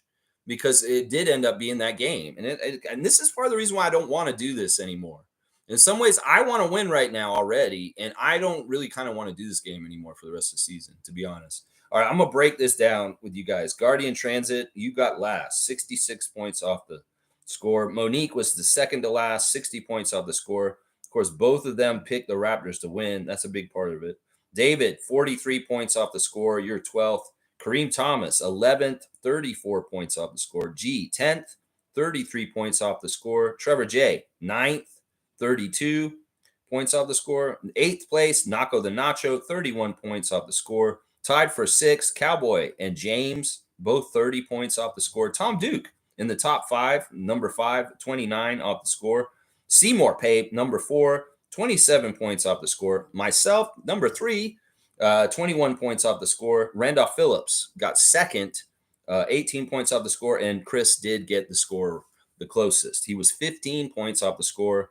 Of course, he said 92 to 125, which I was like, ugh, I don't want to watch that. Well, it was 133 to 85. So 15 points. Good job, Chris. You got the score, even though I said if that's a game, I don't want to watch it. And that's what it turned out to be. Really gross. So, yeah, you got it, Chris. You got the score this time. So it's kind of been different people that have won the scores each time. And after we're done with this, I will kind of take all the numbers and figure out who was the closest is guessing the scores throughout all the games. I'll add up each one's total and of who played and how many games they played, and we'll figure out the averages, and we'll see who is the best guesser overall. So I'll do all the stat crunching on that. I'll tell you that right now. There you go. You did win it, Chris. Good job. David's saying, can you imagine how good we would be if we'd kept Malachi Flynn? Wow, maybe a contender this year, even NBA champs. Chris adding to that. Yeah, David, sarcasm. I can sense it. All right, David, you want a 3-pointer for being sarcastic about Malachi Flynn? I'll give you a 3-pointer for that. All right, you get in a 3-pointer. Actually, we'll just give you a 3. 65. 65 dunks for David. Let's see. Smooth is retracted. And David's saying, in fact, maybe we should fire Messiah for letting him go. Yeah, see, David, now you're going too far. You're going too far now. Tom's saying only 150 players have scored a 50, and Malachi is one of them. 150 players in the history of the NBA of all time. That's a good factoid there, Tommy. Thank you. David's saying, for all we know, he's going to be the next AI. No, he's not. AI was good all from the start and for a long time after that. Why is there a cab blocking all the traffic out there right now? Oh, they're trying to pick somebody up across the street, and there's a whole bunch of people honking at them. Whatever. People, get over yourself out there driving around your cars. All right, let's see. It matters. Flynn is the GOAT, bro, and we dropped the ball letting him go. This is gonna be fun. Yeah, yeah, right. Come on now, David. Fiercely saying, David, shout out to you for standing by Malachi. He honestly annoyed me this season, but I am genuinely happy he at least got recognition for the NBA for his performance on their YouTube channel. Yeah, I'm not happy for him for that. I'm happy for him to get the 50. And in some ways, that's an impressive feat, and he should cherish that forever, even as hollow as it is. Yeah. David's saying, I'm just talking shit. But yeah, I was rooting for the kid. Good for him last night. But meh. Yeah, I wasn't rooting for him. Whatever. He got 50 points. Good for him. That's all. Fiercely saying, but nah, we didn't drop the ball. Cunningham wasn't playing, laugh out loud. I think he did play. It's just he was setting him up. He kind of wanted, Kate's like that. Kate doesn't want to like go off. He's kind of like Scotty. In some ways, he'd like to hit Jaden Ivey and the other guys and get them going. And he'd be the straight up point guard. So I'm pretty sure he played. I'm pretty sure that Cade played in that game, just so you know. Let me make sure. Because I think that he got a bunch of assists. Oh, wait, no, he didn't. You're right. Cade did not play. So that is a big factor. That Cade Cunningham wasn't out there. Who was giving the ball to Malachi, feeding him? Who was feeding him? Nobody. Malachi was being a selfish ball hog. There's the 4 assists for Jaden Ivey and Sasser. And Malachi had 5 assists himself. So nobody was feeding him. He's just being a ball hog. So Cunningham being out was a factor. Fiercey was right. Tom Duke saying, gotta laugh it off. Trust in Messiah. Whatever. In some ways, it's whatever. It's a weird story of the Minnesota series this year. Playing them the first game of the season, beating their ass with a totally different team. You look at the roster that was available for us the beginning of the season, fully healthy, a full complement of 15 players, and the people that were on that list, Pascal Siakam, OG Anunoby, all the guys we had at the beginning of the season, Dennis Schroeder, Thad Young, Otto Porter, Malachi Flynn, and then you see the 8 guys we had available last night. Come on. We even break this down. Let's take the 8 from Cleveland, Boxing Day, and the 8 from last night. And let's really kind of suss out which team is better, because in some ways, even though we had IQ last night, the team last night was worse than the team that was in Cleveland on Boxing Day in some ways. Now, we can say the 4 replacement players, DJ Wilson, Daniel Oturu, Tremont Waters, and Jawan Morgan, that's basically like Muhammad Ugi, Javon Freeman Liberty, Malik Williams, and who's the other guy that I'll put as the newer guys that in that whole situation? I guess I could say maybe Garrett Temple, just because he hadn't played a whole lot, or maybe he should be flipped to the vets side. So maybe we'll say McDaniels. So we got those 4, and then we got the 4 top players: Quickly, Dick, Temple, and Wara are basically Boucher, Banton, Mahalik, and Watanabe. So it's like these teams are very similar. You got like Delano Banton, Svi Mahalik, Chris Boucher is like Emmanuel Quickly, and then you got whatchamacallit, Utah as like Grady Dick. Utah's Grady Dick. Quickly is Chris Boucher. Wara is Delano Banton. Garrett Temple is Svi Mahalik. They're similar like talent bands going across from the Boxing Day Cleveland game and the game last night against the Timberwolves. So it is what it is. Yep, on to the next. Yeah, luckily only 6 more games left in the season, and then we'll be done for the year. Thank God. I have a feeling we could beat Milwaukee on Friday, so I feel good about it. If we don't beat Milwaukee on Friday, we need to beat the Wizards on Sunday. That is a no-lose game. We need to win the game against the Wizards no matter what. Raptors, don't fuck around. In fact, Darko, get these guys healthy and have as many of the guys that are good playing. The bench last night was all these guys in street clothes. That was our team. There were more guys on our bench in street clothes than in jerseys last night. There were 3 bench players, and there were like 9 guys in street clothes sitting at the end of the bench. That says all you need to know about last night right there. That says all you need to know right there. David's saying, you guys root for losing, but when we get blown out, y'all are traumatized. Ha ha, be careful what you wish for. Bro, seriously, don't play both sides like this. We know that the strategy of trying to get losses at the end of the season were smart. In fact, right now, we have an 89% chance to stay in the spot we're in. We're not going to move from 6 by the end of the year. And also, well, the 45% chance to be keeping our pick this year. These are the reasons why. David, don't play both sides and laugh at us the other way. You've been along with us this whole time. And in some ways, you got to be, it's not like you create the narrative of what we're doing. The team does by what happens. When Scotty broke his hand, well, that's basically the fulcrum, the change of everything pivoting to, in some ways, it's more in our best interest for this. I have no problem with what happened last night. I'm not in shambles from last night. It is what it is. It's Raptors history. And in some ways, we collect Raptors history, good and bad. And we just, this is what we do on this channel. We talk about Raptors. And well, there's some Raptors history last night. And it's not the best history, but it is what it is. And we talk about it. And that's what we do here. That's it. That's it. So don't get like this. Be careful what you wish for. Motherfucker, we didn't wish for Scotty to break his hand. Come on now. What are we wishing for, David? Seriously. Come on now. Jimmy's here, the Pope of Positivity. Another loss that breaks another record. Damn.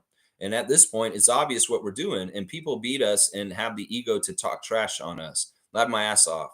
Y'all are beating a team actively tanking. Yeah. In some ways, it's like, whatever. Y'all, seriously, let's not live and die with wins and losses right now. Just watch the game. Watch individual performances. Gauge players on whether they should be around for the future. And maybe just look at situations in the game, short bursts, and be like, all right, Mogi got a really good block here. This has happened here. That's a bright spot with Grady. In some ways, y'all need to know what to look for. I know from rooting for expansion teams in the past, whether it's the Raptors expansion team or the Magic's expansion team, that, there's lumps, there's ups and downs. It's not totally smooth. In some ways, you can watch a losing team and find a lot of enjoyment in it, even though you're not winning, by the progress that you can kind of tabulate and watch. The plants in your garden ain't going to all give you fruit all at once. You have to nurture them and let them grow at their pace. And then someday, boom, there's a bunch of tomatoes on your plant all of a sudden. This is kind of what's going on here. We need to nurture and watch the growth. We may not get the fruit right away. The fruit will be born later, is what I'm saying, guys. And sometimes there's biannual plants that don't give you any fruit one year. Well, this year we didn't get no fruit on the fruit tree. Next year, the apple tree will sprout with a bunch of apples. This year, it's a biannual. So there wasn't no fruit this year. I'm sorry. That's just how it is. That's just how it is. Nako saying this Minnesota team beat the Cavs team. Yeah, this is a good team. This is a good team. And we could have swept them if we beat them last night, but there's no chance. Not with 8 guys that we had last night and their team and the situation where we are at this point compared to where we were in the first game of the season. We have officially lost to every single NBA team other than us this season. In some ways, we've lost to ourselves also. So maybe we should just say we lost to all 30 teams this year. No, every single team in the NBA this season has beaten us. And that I don't know if that's ever happened in the NBA history with the Raptors. Maybe early on in the expansion years, there was probably a year where every single team got a chance to beat us. But I don't remember any time recently in years. Even the Tampa season, we had a sweep over some teams. But this is the first year we've never swept a single team, other team in the league this year. Yeah, it's crazy. Smooth saying Flynn saved his NBA career last night. Maybe. I don't know. It doesn't. Once again, one big huge blip on a radar, and that's it. And it's just that's probably what it's going to be right there. Fiercely saying, why resting Kelly when there are less than 10 games to go? Because it's a back-to-back, and he's over 30, and he's old, and they're flying overnight. And in some ways, they do this. That's part of the reason why different people rest on different days with back-to-backs. In some ways, we calculated to play everybody against the Lakers and nobody to be available for the Timberwolves. I don't get mad at Kelly for this because he's an older guy. In some ways, playing back-to-back games is not easy on the body. And Kelly not playing last night made a lot of sense to me when I heard that was happening. It did. In some ways, I was trying to figure out how we were going to handle this game last night with the back-to-back and rest. And, well, they did exactly what I thought they were going to do. They rested a lot of guys, and we had just a bare minimum to be able to play. So Kareem saying, alley-oops to Neon Moon. That new guy on the 10-day is ass. I'm sorry. I lost my shit when he threw up a air ball 3 or alley-oop pass, whatever the fuck that was. Yeah, Malik, I'm not very happy with him. I mean, anybody who's big is going to look good, like Freddie Gillespie right now. It's kind of like a Freddie Gillespie kind of thing. We just need a big because we don't have none, especially Kelly didn't play. Yeah, it's kind of asking a lot of Malik Williams what we asked him to do last night. It really is. He got really thrown into the fire, especially he's playing against Rudy Gobert. Come on, man. That's like one of the toughest assignments on defense or the toughest assignments to play against defensively because he is really good defensively. He's going to stop you every which way. So, it is what it is. Malik Williams, good try. And hopefully we'll see you do better in the game still on the rest of your contract. Hopefully we'll see you make a basket. That's what I'm wondering right now. Yeah. Let's see. You want an alley-oop to Neon Moon? All right, we'll give Bradley an alley-oop. He's got a Pascal Siakam 43. There you go, Bradley. Your 43 dunks. Let's see. Fiercey saying at least our Jalen dropped 13 and his brother Jaden 8. I guess that's a positive. Yeah, that's what they were trying to say on the broadcast, that we won the Battle of McDaniels. David saying Kelly's old. He needs rest. Yeah, that's part of it. In some ways, it's not easy to do that travel schedule and come over and do that. The younger guys are easier to do that. Smooth saying playing the Raptors right now is a guaranteed win night. Darko really does not deserve this, but only 7 games to go. Yeah, I mean, it is what it is. In some ways, there's a lot of reasons why we got to this point. And they know he talked about in the game last night, is this wearing on you? Is what they asked him. It's like, Darko, with all due respect, this is Kayla Gray. Kayla Gray said, with all due respect, Darko, how is this season treating you or affecting you? How do you feel right now? And Darko said, listen, we're doing what we can with what we've got. And in some ways, it's the challenge. It's just been this way for me in G League times and different places. But, this is the thing. He understands that the root cause of all the issues right now is injuries. He's not getting all bent out of shape and over extrapolating and thinking about this too deeply. It's very quite simple. Scotty Barnes' hand injury is a catalyst in the beginning of this all. And then tragedies, losses of people in their lives, that adds to it too, all of a sudden with Quickly and Barrett out. So really a lot of the reason is injuries, and specifically Scotty and Jakobs. Very much a big one. Then you add in all the other stuff, and it's like just coming at them like Boucher, Abaji, Trent, DJ Carton. This is a lot of injuries. And Darko very much pointing the blame to that for the reason why we're losing so much. and making it very clear to people. I don't understand why people can't understand that's what it is this Scotty's hand. We wouldn't have tanked or gone in this direction if Scotty had not broken his hand. We'd be trying to win, and we would be winning games going out if we had not had any of these issues with injuries. That's really the very simple, easy way to tell you what's happened here. Is Scotty Barnes broke his hand and changed everything about our season. Yeah. Let's see. Cowboys saying Raptors are going to the playoffs next year. Not worried about this year. It just sucks for Darko. Win-loss records. Let's go Raptors. You know what? Bradley said something that made me have to do this. Future's so bright. I got to wear shades. That's right. Let's put on them shades and think about the future this off season leading into next year. And, we make the right off-season moves, the right draft pick, maybe a free agency signing. Yeah, this team will be a very, very, very different. We won't see the same guys that played last night on our team probably. A lot of them will be gone, trust me. In some ways, I'm not totally on it with Jordan Nwora at this point. He is an unrestricted free agent this summer. The money better be right, and he may really want – he needs the value wanting to be on our team. He really does need to do that too.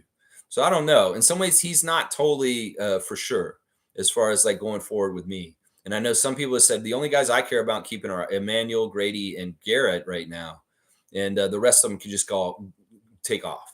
And I'm kind of with them on that. On all the other guys. Yeah. Let's see. Cool Cat's here. Good morning, Raptor Free crew. Masai said, buckle down, the rebuild, prepare emotionally, and keep the big picture goals. Yeah, I don't care. In some ways, hey, y'all, we broke history for the Raptors last night. Woo. Hey, whatever. In some ways, it's one game, short memory, move on to the next. Milwaukee, Friday.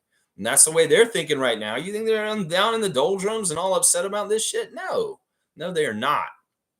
As I said, this is asymptomatic of the new NBA, and the scores are on steroids. And, honestly, our unit wasn't good enough at the end of the game to stop them from pumping the score up. It kind of pissed me off that they did have more pride and tried harder.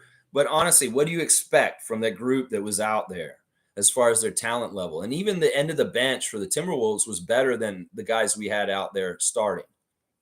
Seriously, that's something you could look at. The starting five for our Raptors against the garbage time team that they had out there. They may be more talented in their garbage time team than our starters were last night.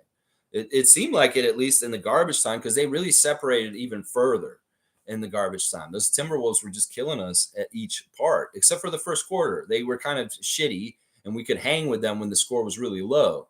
But in the second quarter, Naz Reid went off with threes, and he busted the game wide open.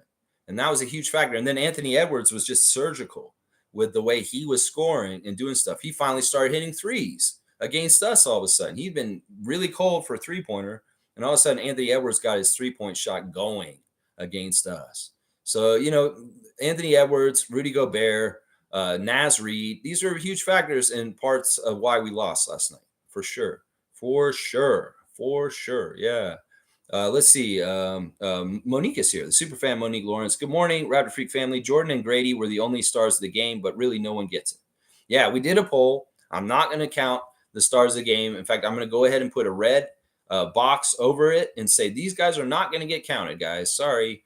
You're not going to get counted for your points for last night. Nope, because it wasn't good enough. So you guys don't get points. I'm going to mark them with a red box over them and say, so I know when I add it all up in a week or so, that I know that I don't count that one. Yeah. Davis got Malachi Flynn, star of the game in the NBA. You want me to give stars to Malachi? Well, he didn't play in our game, or I would maybe. I probably would. Yes, Crimson Gold. Ugh.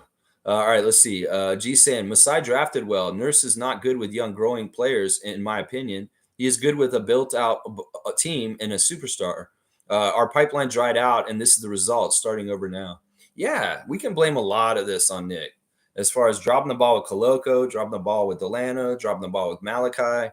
Yeah, I think that G is exactly right on his statement that Nick Nurse is great with more veteran players that are at the end of things or already set up than like getting guys better at younger. So G, you're getting a dunk. 27. Jimmy's saying this isn't a stain on Darko's resume. We all know the position we are in, but next season he's got to show some progress when everyone is healthy, and we will have a full summer to refocus. I think Jimmy's got a good point here. In some ways, look, this isn't good, and it's going to give people already a bad taste about Darko going into next season. So, in some ways, with the full complement of health on our team, he needs to excel, and he needs to get more wins than losses. If anything, just to like shake the reputation from this year off of him. That this is true. If we have our full team, we need to see them execute and compete and win. And that is very, very important for next year. So when Scotty and Jakob are healthy and they're playing, we need to expect to win and win a lot. And that's exactly right. I'm with Jimmy on that. We can't gauge Darko if he doesn't have his absolute best players out there. And that has been the case since Scotty got hurt. Smooth saying OKC might be throwing games for seeding. They lost to the Celtics last night in a blowout, apparently. It was 135 to 100. Yeah, I don't know. And I heard also that SGA has not been playing, or he didn't play last night. I don't know. If they're doing that, I mean, the NBA is not going to like that. They got mad at Dallas for doing something weird last year. So we'll have to see. I don't know if they're throwing games. You think that they want to get a certain matchup in the first round. So they're trying to manipulate which spot they land in by losing. That's not the best strategy, Thunder. If you're doing that shit, you better watch out. That's not a good strategy. You're going to try and lose right now to help yourself in the playoffs very soon. No, you don't want to practice that. You want to practice winning. Now, if you don't have enough good players out there against a team like the Celtics last night to compete, well, you don't win. That's different. That's different. But yeah, they don't want to mess around with this too much because they may really screw things up by getting in a bad habit right before the playoffs. They need to be amping up and playing at their best going in. That's what it should be. Fiercely saying fatigue is not an excuse. Other teams have back-to-back or also depleted rosters. I stand with Darko, but I won't take that excuse. It's the roster and their skills, focus, competitive spirit, and preparation. I poo-pooed the fatigue excuse yesterday when somebody brought it up. I think it was Wayne. Somebody said that, yeah, I feel like they were really tired. But in some ways, this is absolutely a real excuse. We've got to say this, that even though these guys are NBA players and they're athletes, they're top level, like in good shape, playing a lot of minutes in an NBA game is very taxing and wears on you. And in some ways, you need to have that muscle worked out, like you work out every day. If you don't work out and you don't have that regular reps on it, you could be very tired and look really bad out there. And some of these guys have been getting huge shares of minutes in the last couple games that they would not have gotten any time in their career. So it is absolutely a valid excuse, even if you don't like it. And honestly, traveling overnight through customs to get into the United States and getting to your hotel room at 4 a.m. last night and then playing in a game today after you played LeBron and the Lakers, that is fatigue all over the place. Then you add in there's only 8 guys on our team. We only have 3 subs. And meanwhile, the Minnesota Timberwolves have got like a full complement of like 13 players. How many players did they play last night? They played 5, 6, 7, 8, 9, 10, 11, 12, 13, 14, 15. They played 15 players. They had double the players we had last night. Fiercely, I got to disagree with you. Back to back, traveling, customs, getting the hotel at 4 a.m., only having 8 players. One of the players just showed up that afternoon, and he say, "Hi, I'm Malik. Hi, Malik. I've never met you in my life before, and you're going to be playing in the NBA with me tonight." And I've barely played in the NBA myself. Okay, all right, yeah. He's not that old. Kelly is old enough to need to sit on a back-to-back sometimes. And in some ways, it's calculated. Whatever. In some ways, Kelly doesn't want to be in that game, partly because he's tired and he played so hard the night before against Anthony Davis. And he doesn't want to play Rudy Gobert the next night, too. So be it. It's just how it is. Cream saying at David, Malachi is like that girl we cheated on in high school, but then she got a job at Le Chateau and bought a car at 18, and then we became jealous. Sorry, old trauma. That sounds like a little too autobiographical there. All right, Kareem. You know what? You're going to get a 3 on that one because that was really opening up. I feel like you really shared something sensitive with us. So 98, my guy. That's the year I graduated from Florida State. So, yeah, there you go. 98 dunks, man. You're going to be 100 soon. That was funny. All right, Isaac's got the Raptor head on. David's saying, hey, Eric Flynn was telling us the whole time. Who knew? Ha, ha, ha. I mean, whatever. Eric Flynn's smiling big right now. Whatever. Who cares? Good job, Flynn family. You got your highlight of your career last night. That'll be his career highlight. I'm telling you right now. That's the greatest night in the NBA ever for Malachi Flynn. He won't do any better than that. He won't get a championship. He won't score higher than that. He has peaked. He absolutely peaked last night. It was like a boop, boop, and that's it. It's going to go right back to middling 5-point games and stupid turnovers and 0 for 3 from 3 kind of shit after this. So let's see. Carlos saying it makes sense. Splint has the smoothest shot. He just wasn't making it before. Yeah, that pisses me off. He's wide open shots for the Raptors for 3.5 years. He missed them left and right. Yeah, what the fuck, Malachi? Fuck you is what I'll say. Nako saying RJ and Scotty took leaps nobody expected under Darko. I can't say he's done a bad job this season. I'm hoping and expecting a much better record next season. Yeah, the record can't is not reflective of the job Darko's done.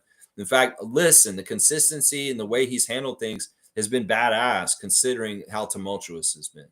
So yeah, that is kind of the way to judge it. And people that are insiders like Jack Armstrong and people on the broadcast, they see this. They're like, holy crap, the job for him this year coaching was really difficult. And wow, what a good job he's done. So it's interesting you say RJ took a leap with us. It's hard for me to say that because in some ways, some of the stuff he's doing is stuff he was doing in New York. It's just that it fits better with us.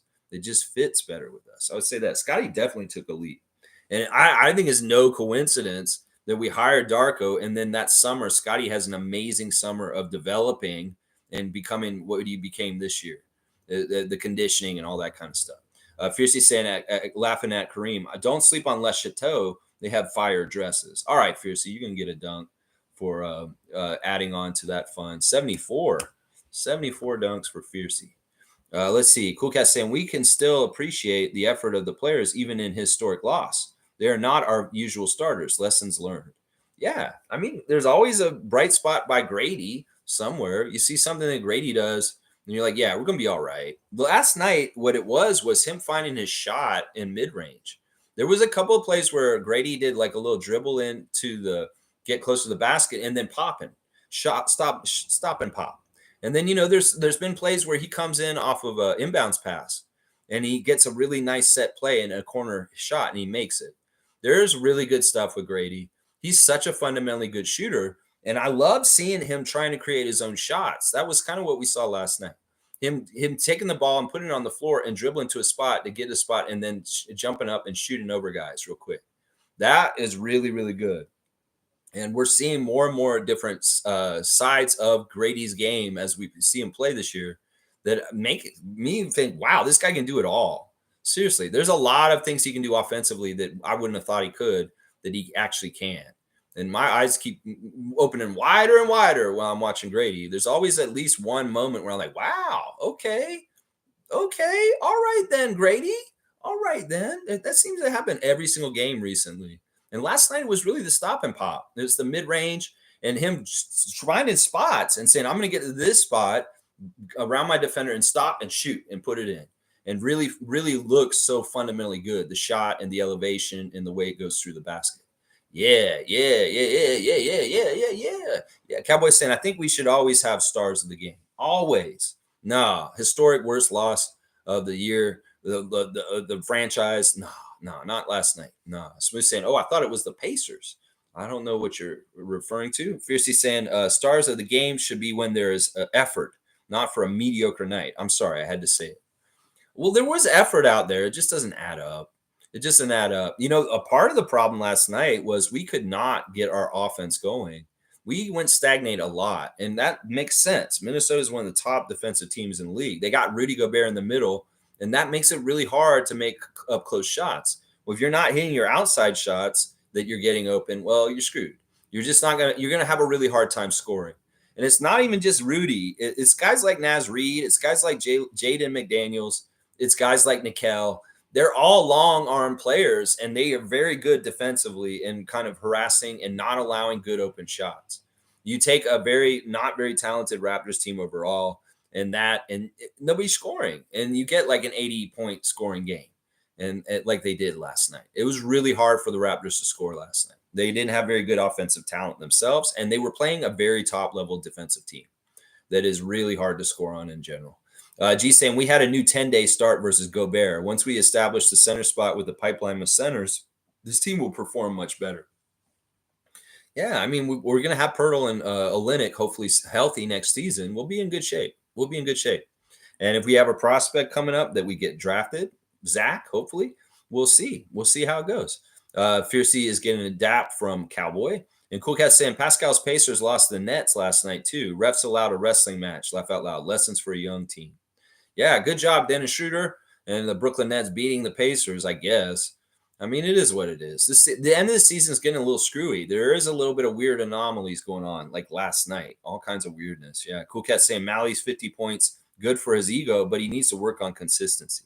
Yeah, yeah, whatever. That blip, that uptick, whatever. It's a flash in the pan.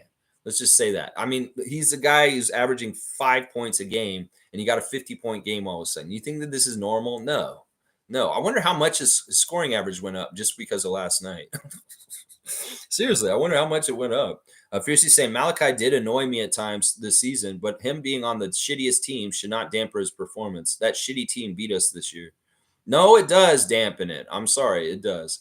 I mean, I can look at the box score even more deeply, and we'll go look at who was missing for the Hawks.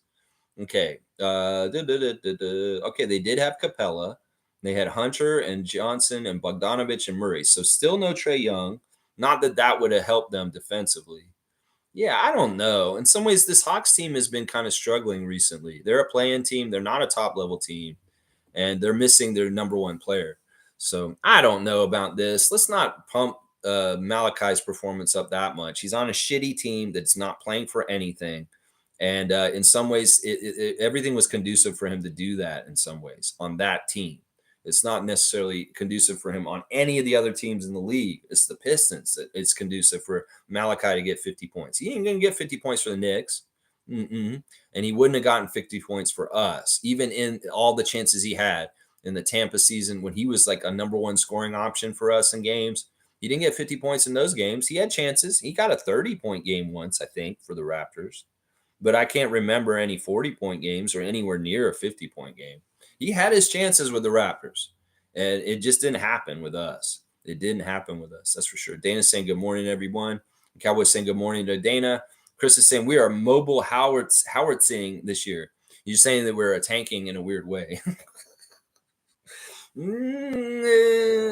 Wayne's saying any reference to activities of ex-Raptors role players are comical at best. They all had their opportunities and constantly underperformed.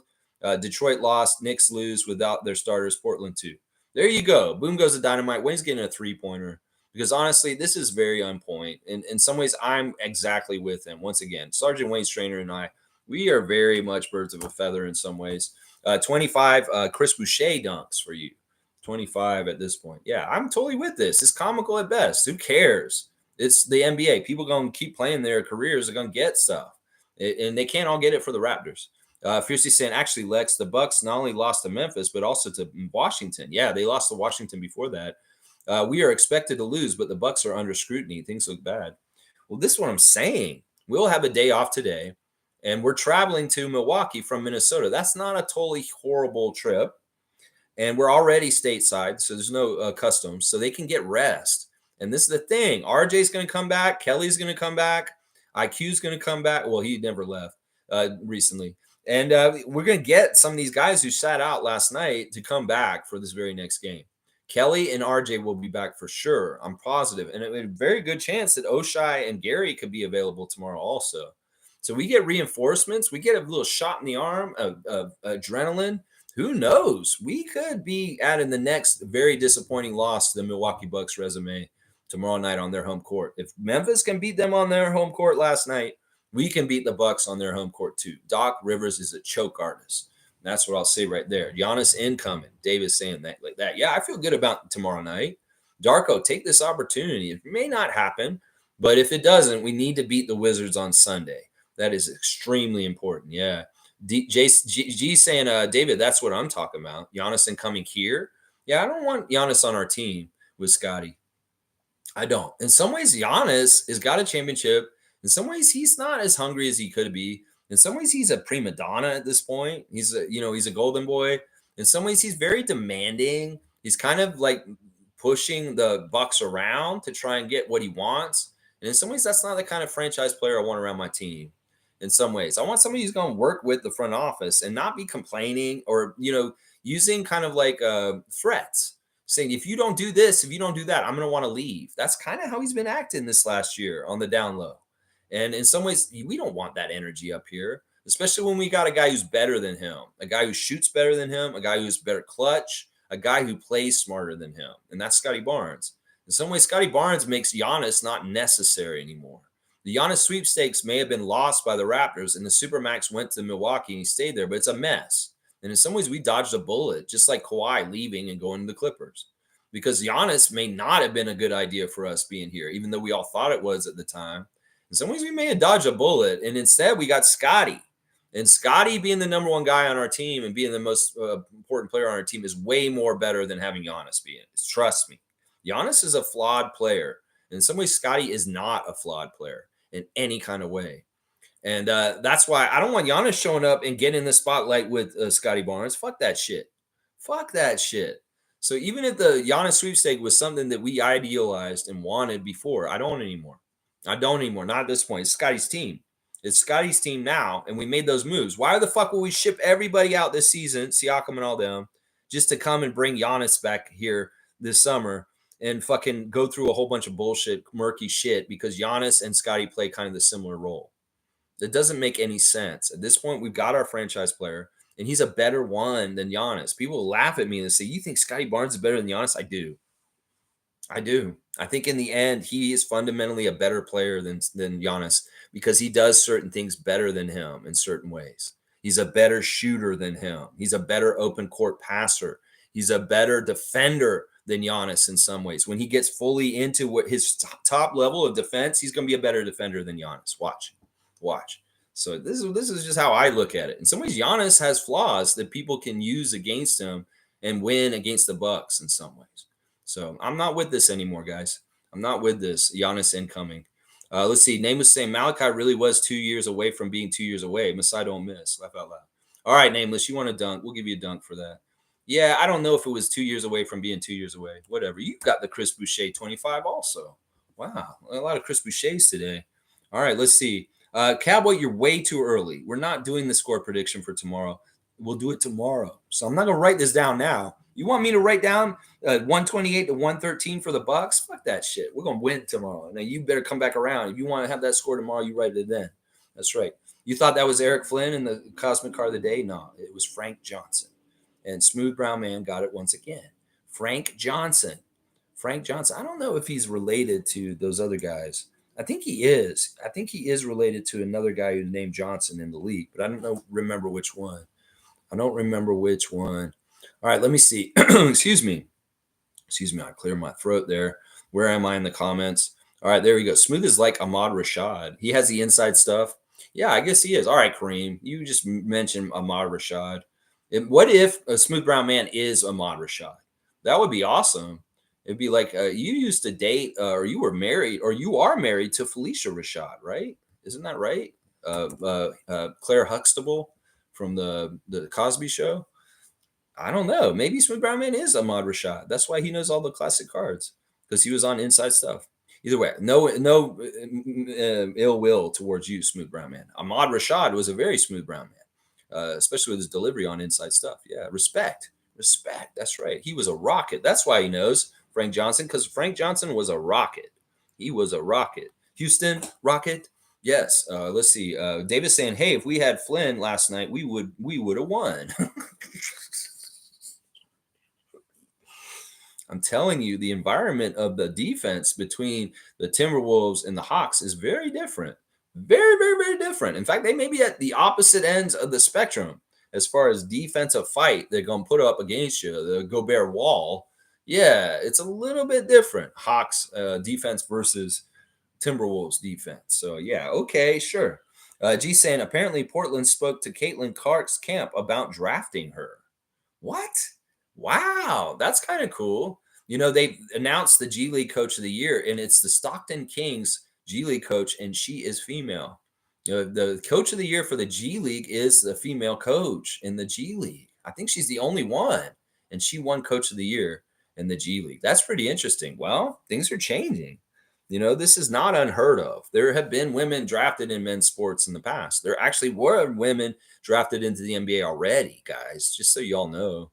Nothing came of it, and they never actually played, but there have been women that have actually gotten drafted by the NBA in the past. So maybe this could happen. Who knows? Who knows? It's very interesting, though. I did not know that little factoid that Portland has reached out to Caitlin Clark about playing for the Trailblazers. That's weird.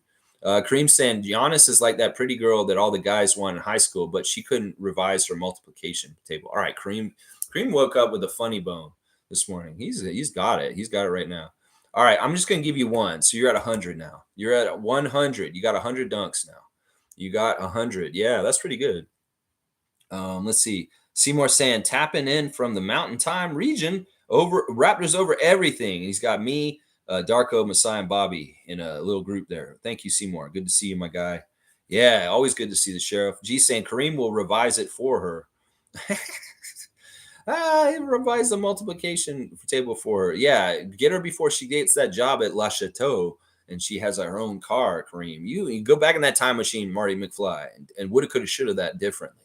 Yeah, you wouldn't drop the ball on that lady there, would you? No, you'd do it all differently, wouldn't you? Yes, you would. Wayne saying, only individual I truly grieve for is Darko. He did not sign up for such incompetence on so-called professional or wannabe professional players. I hope front office puts together a roster he can work with. Wow, Wayne, not mincing words. In some ways, he's exactly right. You know, the season's weird because the first part of the season, we had a roster that really could compete and do well. But for some reason, maybe the schedule a little bit, maybe a little bit of ref hit jobs, the in-season tournament, maybe a little bit of the players kind of have one foot out of the team, not really thinking they're going to be around like OG and Pascal, not playing a certain way. There was a certain question of integrity about professionalism about our team before this level of professionalism dropped because we just don't have talent right now.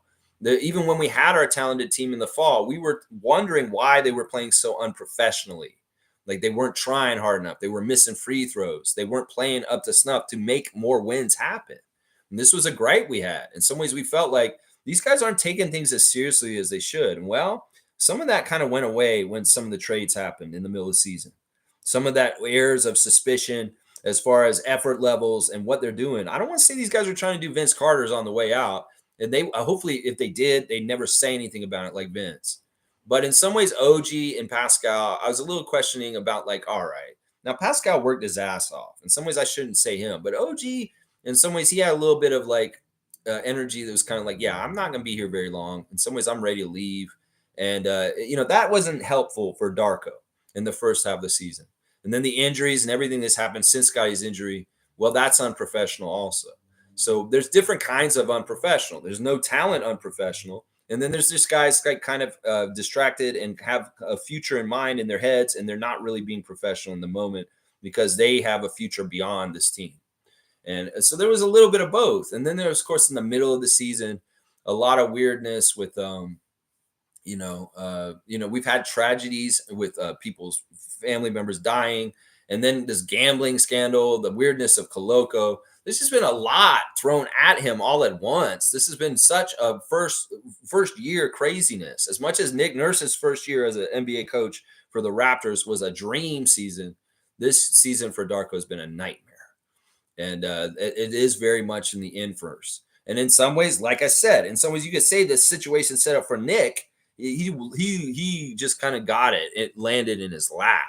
And it was set up so good already. It was like all set up. And in some ways, it's the exact opposite for Darko. Everything was set up in the worst way.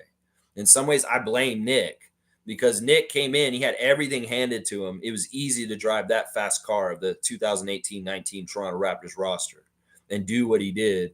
And then he turned over the car all beat up to Darko this last offseason.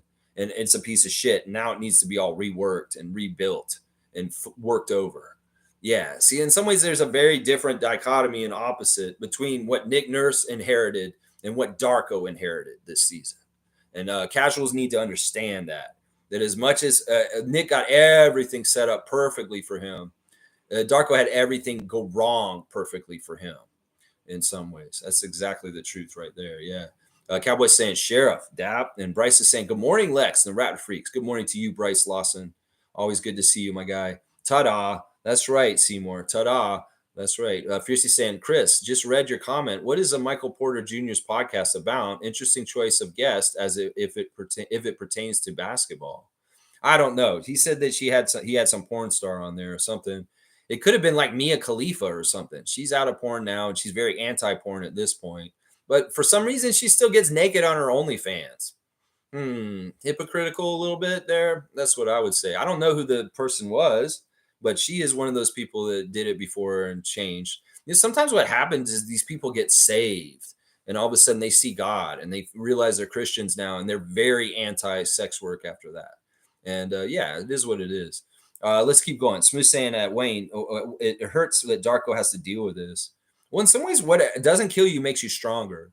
And we got to look at it this way. Maybe the fan base, part of them have turned on him, but a lot of us haven't, like us here. And I know Messiah and Bobby are not upset with Darko. They're not looking at him like the fans do and saying, yeah, you've been an absolute failure this year. No, they understand everything because they're intelligent and smart and in the inside and understand that they committed to this guy and there's going to be lumps in the beginning. So they're not wavering with their commitment to Darko Rajakovic being our coach, even if some fans are clamoring for him to be fired and saying that he's shitty and all this. They understand the truth. This is a badass coach, and he's just being thrown into the fire right away. And once again, this will make him such a good coach in the future. Trust me. It's just like players. They play in really shitty games. Like Grady's playing in shitty games right now. He's learning all about the shittiness. Well, it's going to make him a better player in the long run. Watch. Just like it'll make Darko a better coach in the long run. You got to have the feelings of the very bad to know the very good. And well, we're getting the very bad lessons right now. That's for sure. Yeah. Yeah. Let's see. Seymour saying 36, Lex. That's bad. JFL, growing pains. Growing pains. Growing pains. Yeah. Cowboy saying, since the Raptors are breaking records, maybe you can Lex, what do you think about Bobby Klintman for a late pick? I already did a scout today. I don't even remember who I did. I did some guy for the point guard for UConn. I already did a scout. I'll do him tomorrow. Cowboy, bring him up tomorrow. Fiercely saying, agreed, Wayne. Tough year for Darko. I just don't get it. The players hired show potential and look good on paper, but it just doesn't translate on the court. Tough to find the right recipe. Well, last year, coming into the season, I liked our roster a lot. And in some ways, I felt like things were going really good, but they weren't adding up to winning completely. I feel like it was just a not very good defined roles, that in some ways there are too many guys doing too many of the same things and not enough people picking up all the things that need to be done to win a game. And well, moving Siakam, moving Anunoby, moving Precious, moving Thad, moving Dennis, moving Otto, moving all those guys out of here, Malachi, and bringing in guys that made more sense. Immediately afterwards, we got more flow to our team that was absolutely badass. There was a lot more change after the trades, and it looked better, like the puzzle pieces fit. Emmanuel, RJ, Kelly, Oshai, Scotty. That looks like a unit that actually makes sense way more than the one we had at the beginning of the year. So if anything, we needed to shed our skin like a snake and change into the new skin in the middle of the season. And that's just going to make things happen this way. The potential of our team at the beginning of the year was there, but the schedule wasn't very nice. Things didn't meld exactly right. The in-season tournament made ref hit jobs come early in the season. And, there's a lot of things that were contributing to why the potential of that team should have been way better, honestly. And even the potential of our team last year with Fred on the team still, we should have done way better than being 500 exactly. Nick said at the end of the season, it's kind of facetious. And in some ways, I feel like looking back, he was kind of being full of shit. He said, I'm really proud of our guys for the effort to get us to 500. In some ways, he was working against them.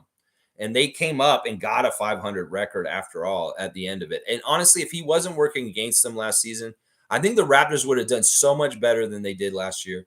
I don't think they would have been a play-in team. They would have been a straight-up playoff team if Nick wasn't holding them down and hurting them on the down low around them. It was very toxic. It was very much gaslighting. It's like we had our coach gaslight our team for a whole entire season last year. And the part of the reason we're dealing with what we're dealing with right now is that gaslighting.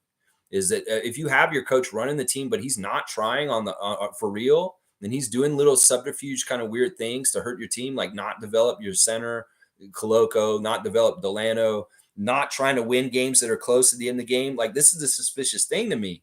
In the first 4 years of Nick Nurse's coaching, there'd be close games that he absolutely masterfully coached us to wins. Well, he didn't try and do that last year. He just shut up and let them just try and win without any direction. And we'd lose a lot of close games that we would have won in the years before with Nick. That was part of how he was shaving wins off our season. And the fact that we got 41 wins last season, considering all that, is actually kind of impressive. That team was way better last year than a 41 win team. And it should have been a straight up playoff team. You know, you look at who we had. We had OG, Fred, Pascal, Scotty, Jakob. We had a really badass team at the end of the year last year. But Nick sabotaged that shit. Fuck him. Fuck him forever. Piece of shit is what I'll say. All right, let's keep going.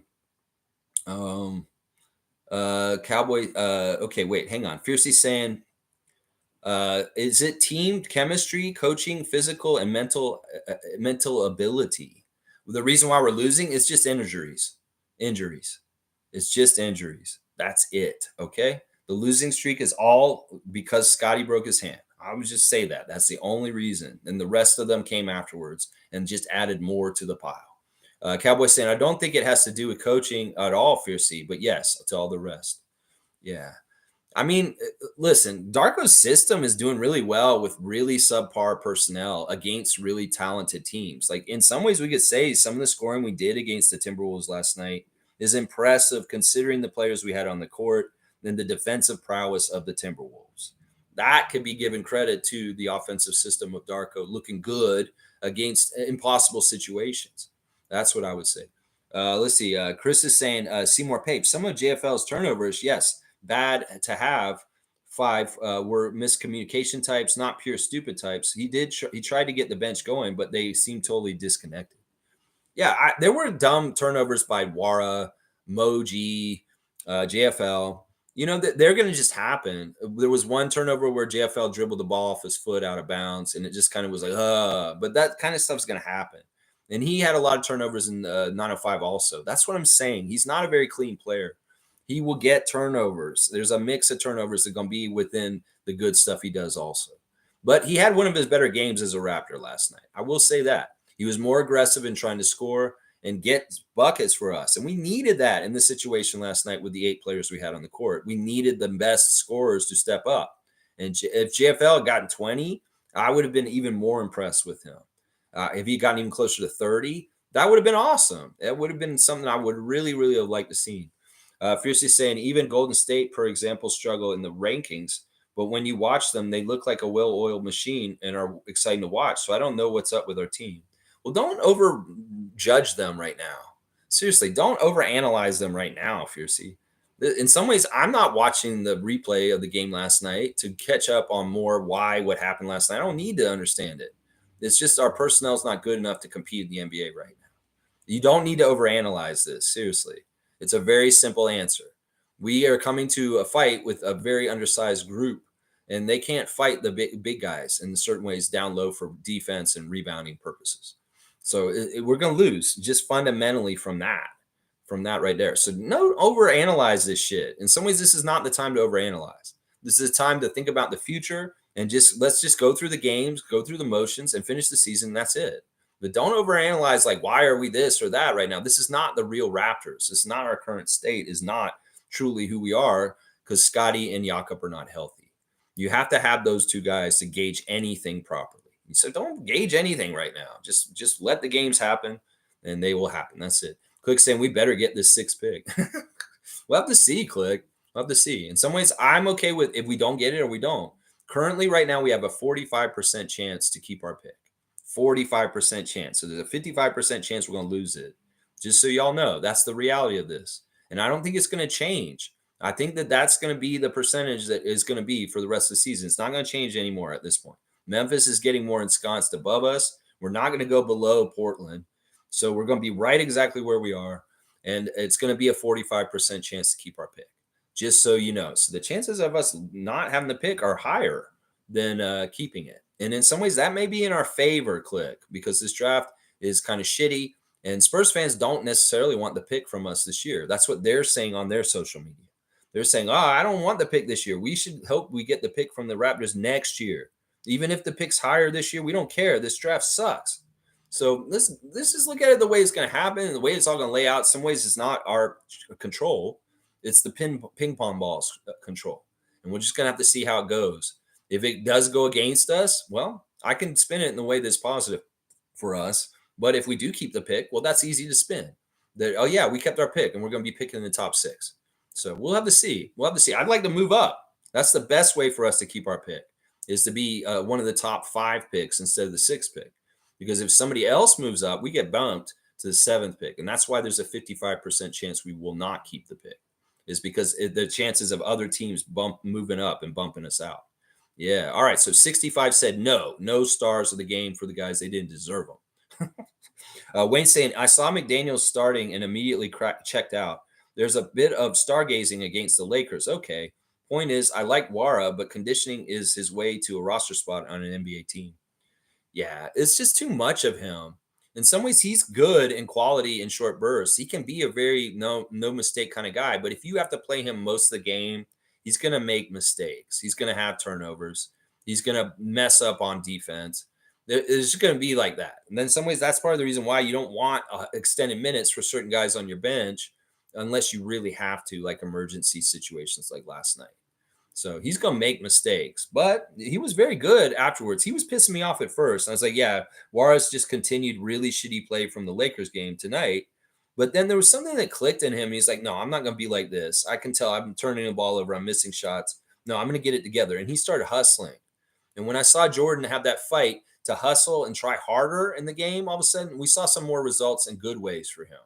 And that's why he ended up getting a star from me, even though we're not giving stars by the end of the game, because he was really looking bad at the beginning, but he turned it around in the middle of the game at some point. Yeah, you saw McDaniel starting. You were just like, what the fuck is this shit? Well, he only had 8 guys available, and he had to start somebody. Fiercely saying, thanks for the details, Chris and Cowboy. I should have been more precise. Coaching, not only Darko, his assistants, as they all work together. I'm a Darko supporter. Yeah, he's going to be fine. In some ways, this is not the way to judge anything. Fiercely, don't overanalyze. Let's see. Cowboy saying, as bad as it was last night, I'm glad I watched and a part of Raptors history. Let's go. Yeah, I mean, I guess I'm not going to try and remember this game. We will know that we watched it, and it will go in the category with the Cleveland Boxing Day game and other really awful games, but whatever. In some ways, short memory, just like Grady. Well, let's move on. We take our next shots in the next one. And speaking of Grady, Country Kong is here. Good to see JP. Lex, I never stopped believing in Malachi, not for 1 second. A lot of time spent bashing him as if this season was all his fault, but I believe what I saw from him in Tampa. You go, Crimson Flint. All right, well, there's a Malachi stand right there. Yeah, I mean, I didn't blame him for this whole season, but I blamed him for our shitty bench. Yeah, I still believe if you're the backup point guard, the bench production is partly your responsibility. You're the guy who's supposed to organize and lead them. And well, Malachi didn't do either. He didn't lead them or like score for himself while he's playing for us. It's very frustrating. So in some ways, whatever. I'm glad he's gone. I'm happy for him to get the 50, but I'm not with you on this. I bashed him. I bashed the hell out of him. And I'm gonna continue to bash him. That's one little blip on the radar. 50 points. That you ain't gonna ever do anything like that ever again. And that dude will. I'd be surprised if Malachi averages a double digits and over an NBA season ever in his whole career. Honestly, I'd be surprised if he has one season where he averages over 10 a game. Let's see. Cowboy saying, I know you are, Fiercey. Yeah, she's a Darko supporter. It's all good. David saying, decriminalize, regulate, control. That's the key to everything. Yeah, I mean, in some ways, that's been a lot of the good health outcomes with drugs in Europe. That, the philosophies of Amsterdam have saved people's lives. And in some ways, they've cut down on, transferable STDs from drug use. Because when it's out in the open, and in some ways, you can kind of look at it and you're humanitarian of it. It doesn't hide in the dark, and that's where people get hurt. So in some ways, it is a stigma thing that just needs to lessen on this kind of thing. People have addiction problems in society. There's a lot of issues in the world. Social problems are going to happen. Well, if we were more humanitarian, we wouldn't look at these people as criminals. We'd look at them as people that are sick and that they have issues that they need help with medically and also therapeutically with like help up here. So if we were more humanitarian society, we'd be helping people more instead of stigmatizing addiction problems and trying to get people real help. In some ways, throwing people in jail is not helping people. It's not helping people at all. In some ways, we need rehabilitation, not people housed in cells. It's not helping anybody. Really not helping anybody. Fiercely saying, I hate comparing, but if our players focused and came ready to tear it up like RJ and IQ recently, We look so much better, plus compete. Kelly also professional. I give him a pass. Grady shows great future. Well, back to backs have all been handled like this by everybody. Everybody. People are sitting games on 2 nights in a row. And God forbid Kelly takes one night off. This is the first game he's missed since all the trades. Him and Grady were the only two guys that had played every game since the trade deadline until last night. So Kelly's been showing up through this whole losing streak very, very strongly this whole time until last night. This is the first game he's missed since he's been a Raptor. So in some ways, let's give him a pass. Seriously, y'all. Come on. It's the end of the season.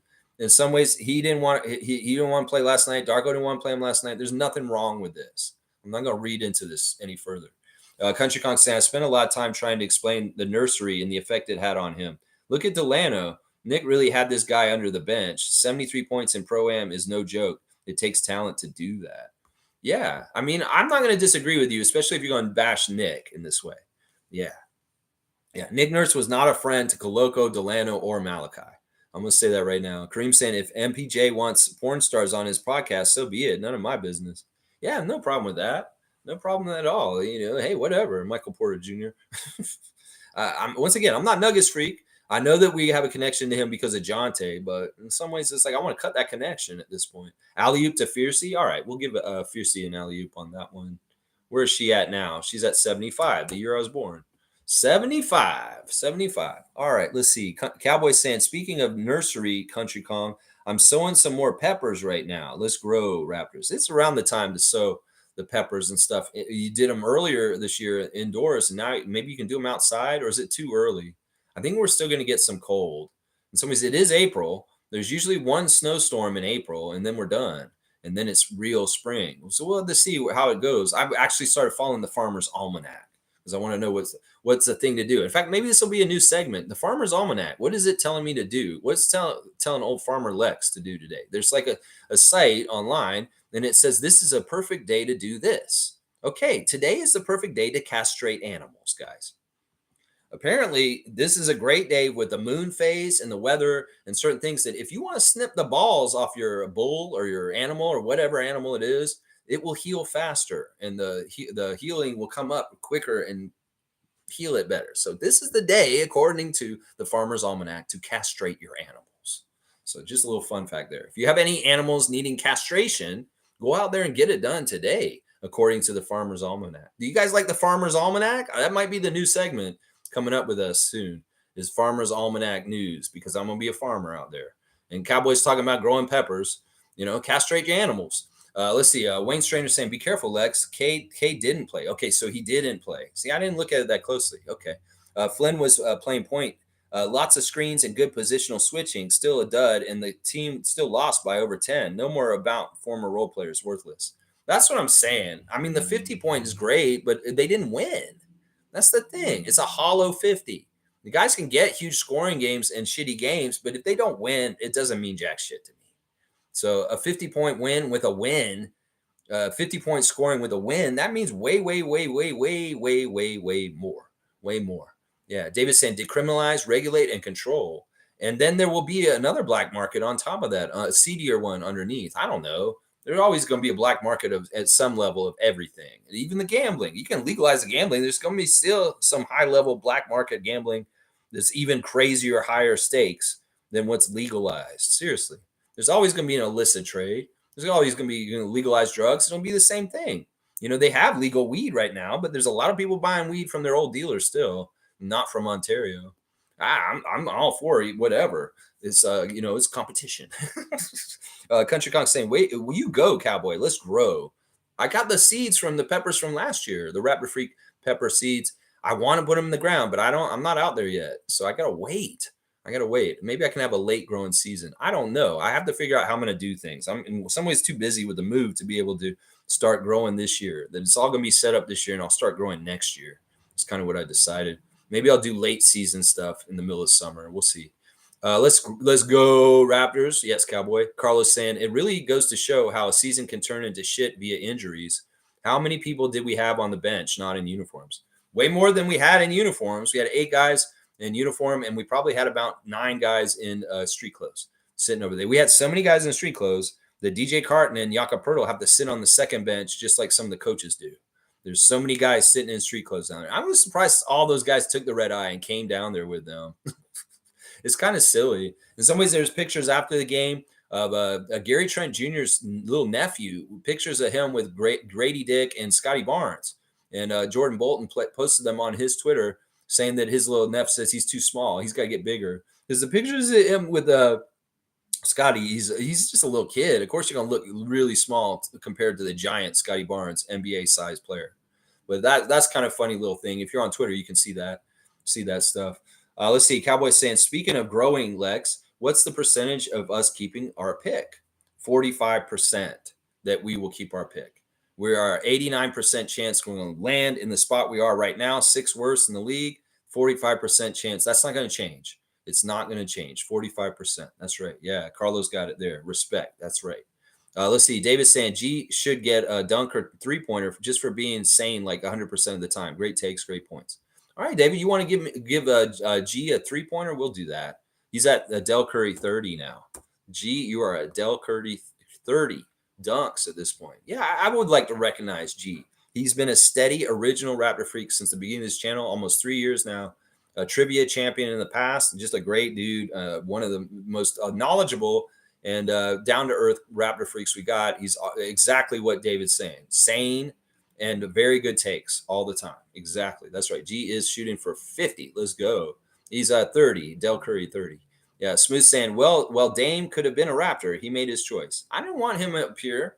No, in some ways, even though everybody else wanted him, I was like, nah, let's not get Lillard. He's a headache. He's a headache. I can tell. He was such a prima donna last summer about his demands. I was like, we don't want this motherfucker coming up here. Seriously, y'all. Seriously. He's a part of the problem. He's the problem in Portland. He's the problem in Milwaukee. Seriously. He's a great scorer. He's a great shooter, but there are problems with him also. It's part of his personality. Part of it's his role on the court and how he plays his game. Once again, I will say there's certain players that are not championship kind of players because they don't add up to a championship with the way they play. And Dame Lillard is one of those guys. A lot of these guys that are high volume, not totally efficient, are not championship kind of players. I want guys that shoot much and make a lot of shots and score. Less you shoot, the better. The guys that are high volume, like Allen Iverson used to be, shooting 31 shots and making 12 shots out of 31, that's bullshit. That's losing basketball. That's Allen Iverson's career. There's shit like that. 15 shots made on 36 shots. Seriously, that's not good. That means you shot a lot, missed a lot. And in some ways, Lillard is that kind of guy, is part of it right there. Carlos said, I'm so glad we didn't get Dame. If somehow you can't dominate with teaming up with Giannis, you are not worth all the assets they traded for you. No, they're better off with Drew Holiday. That was a downgrade. And the Celtics are enjoying the spoils of it. It's such a dumb move. In some ways, the idea of it was enchanting. It may sound good to idiots, younger fans that are all about star power and shit like this. It wasn't fundamentally a smart move in general, in some ways. I said this when it happened. In fact, you could go the day that the Dame Lillard trade happened. This is not going to be a good move for the Milwaukee Bucks. I said it right away that this is a fail for them. And everybody's like all enchanted with it. They love the idea of Antetokounmpo playing with Lillard. I said, you know what, y'all? I don't think this is going to work, is what I said. And you can even go look at the stream that day it happened. You will see me saying that right away, that I don't think this is the right move. In fact, I think it's a downgrade. This is what I said specifically. I said, Dame Lillard for Drew Holiday is a downgrade for this team. Losing Drew Holiday is going to be much worse than gaining Dame Lillard. And I was right. I was exactly right at that time. I made a lot of good predictions last summer, and they came true. Didn't make any of the right ones about our team, but I did make the right ones about Milwaukee and Philadelphia. Yeah, I did. Let's see. Blackhawks saying Malachi has to play impressive for multiple games in a row for me to raise an eyebrow. Yeah, I'm with Neil on this. Seriously, it's a blip. Alley-oop to Carlo JS. All right, we'll do that. Cowboys got the ball rack out today, and he's lobbing them. So Carlo JS is at 19. He's got the Jakob Poeltl 19 and also the championship year. So there you go, Carlo. 19 dunks. All right, let's see. Blackhawks saying, hang in there, Lex. It won't rain forever. Next season will be better. Yeah, come up on a week from this Sunday coming up. Yeah, we'll be free of this season. We can move forward and we can switch to other gears. I won't have very much of a focus on basketball in certain ways in my life because I'll be so busy with other things. So yeah, it's gonna be what it is. Cowboys saying, you know it, Blackhawk, alley oop. Alley oop to Blackhawk. All right, we'll do that. Look at it. He's got the whole rack going. 26 for Blackhawk now. Yeah, 26 dunks. Let's see. Smooth Brown Manson, 18 of 25. Wow, that's what he shot. Yeah, Flynn. He was just dialed in. He was making his shot. That's what I wish he would do with the Raptors when he played for us. Smooth saying Flynn was crazy efficient, the most unlikely 50-point player ever. You'll never do it again. Yeah, he got a little bit of that Fred Van Vliet from Orlando efficiency when Fred broke our franchise record for points. And Fred got more in his game. What do you get, like 53? Something like that? Race Mode saying, I have to say it, but I knew our season was over when we traded Red Van Vliet. All right. Edmonds trying to he's being funny. Yeah, I mean, I get it. That's kind of funny. So he's saying race mode. Yes, you're right. All the hate Fred got from some people in his fan base. Where are those people now? He's saying Malachi. He said Red Van Fleet, not Fred. Fred has made a big difference for the Rockets, and we see the difference without having him here. Yeah, and that's right. I'm with the people who were anti-Fred last year. Fuck you guys. That's what I'm gonna say. Cowboys saying, "Yep, smooth. Just like the Raptors, it will never happen again." Alley oop. Yeah, I don't know what you mean exactly, Bradley. Write that whole out. What do you mean? Just like the Raptors, it will never happen again. What do you mean about the Raptors? You mean losing last night? Don't you mean to flesh that out? Say more. 3-pointer for me? For me? All right. You want to give me a 3? All right, Bradley. You're going to give me a 3. I'll take it. I'm at 42. 42. That's Jakob's old number. 42. Let's see. Country Con saying, Lex, Cade wasn't there to hold Malachi's hand. There was no one setting him up. He wasn't being a ball hog. He was trying to win the game. He shot 18 and 25 for 50 points. Once a Raptor, always a Raptor.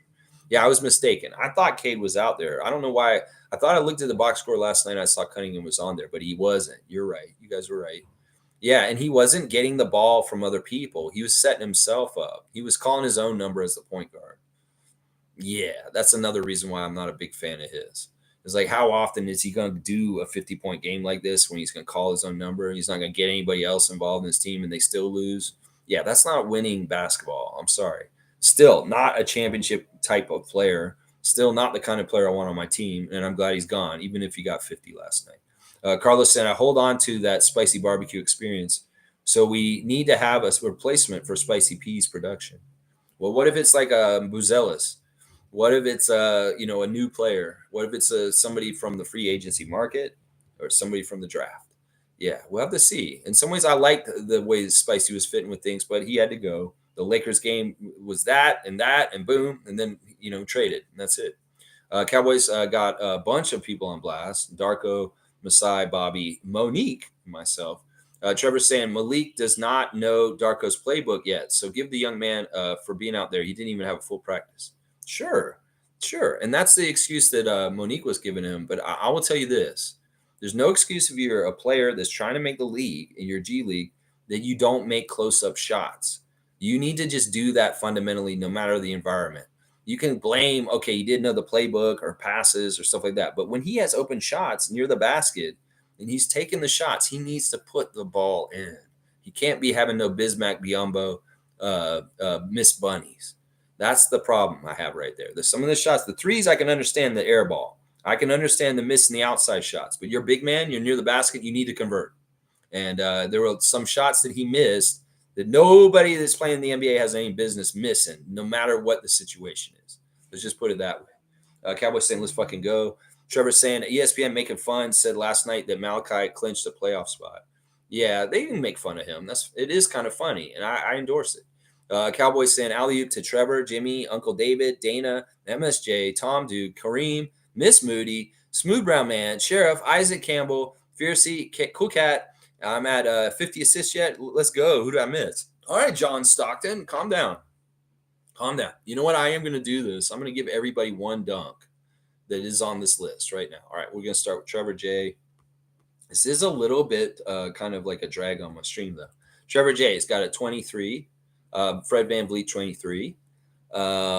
Jimmy Pope. All right, Jimmy.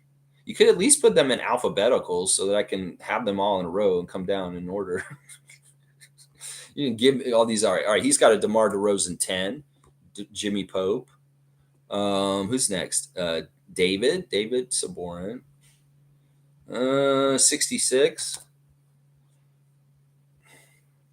Dana. Yeah, see, this has really slowed down my stream. I can't do this. 15, Vince Carter for Dana. MSJ, Chris. All right, let me see. Where's Chris at with it? He's 51.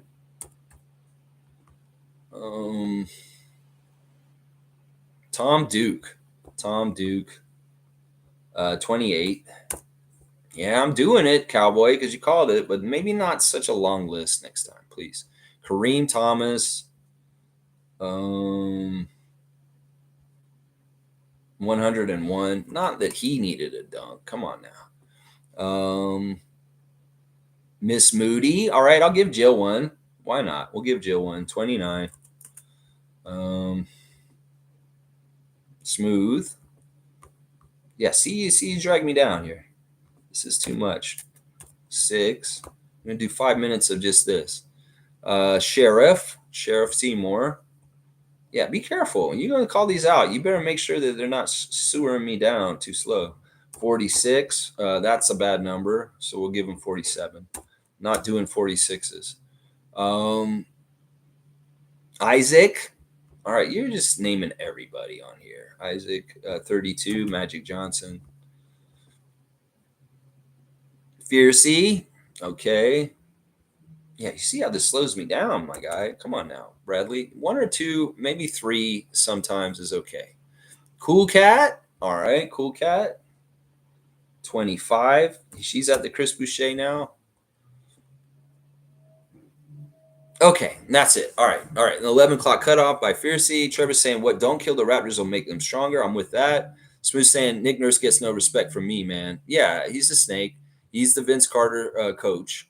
2-finger salute for Nick. I'm all about that. Monique saying, despite everything happening, keep up the great streams, Lex. Always Raptors for life. Good times approaching. Always supporting you, Raptor Freak crew strong. Monique, thank you for being a really strong spirit in our Raptor Freak family. And all the effort and work that you've done this season, it is very much appreciated. Being influential and informative, and also making the effort to come to a lot of games this season and be in there in spirit and in vibes. And I love that. Thank you, Monique, for being a strong, unconditional support for the Raptors, no matter what their score or their standings is. And we appreciate you, Mo. Alley oop to Mo, of course. We'll give Mo one too. Yeah, we'll give Mo 1, 2 for sure. 32. She's got the Magic Johnson number 2. All right, let's see. Mischief saying Flynn 50 piece is a hollow 50 piece. Yeah, I will agree with that. Mischief saying the Scouts reunion are brainstorming our draft pick. Yeah, we'll see what happens. David saying, wow, we're still here. Sick.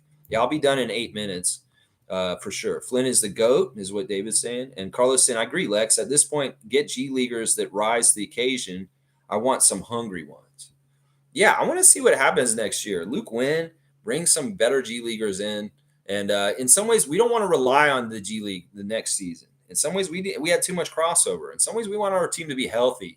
So we're not dipping into the G League so heavy, especially at the end of the season like we did this recently. It's not been good for our team. All right, let me do a wrap up and we'll get out of here. Once again, the Raptors have suffered their worst ever loss in franchise history, a 48-point loss. That's the most points they've ever lost to. 46 was the old record and was in 96. So we broke a record that's like way old, way old, almost 30 years old. And that sucks.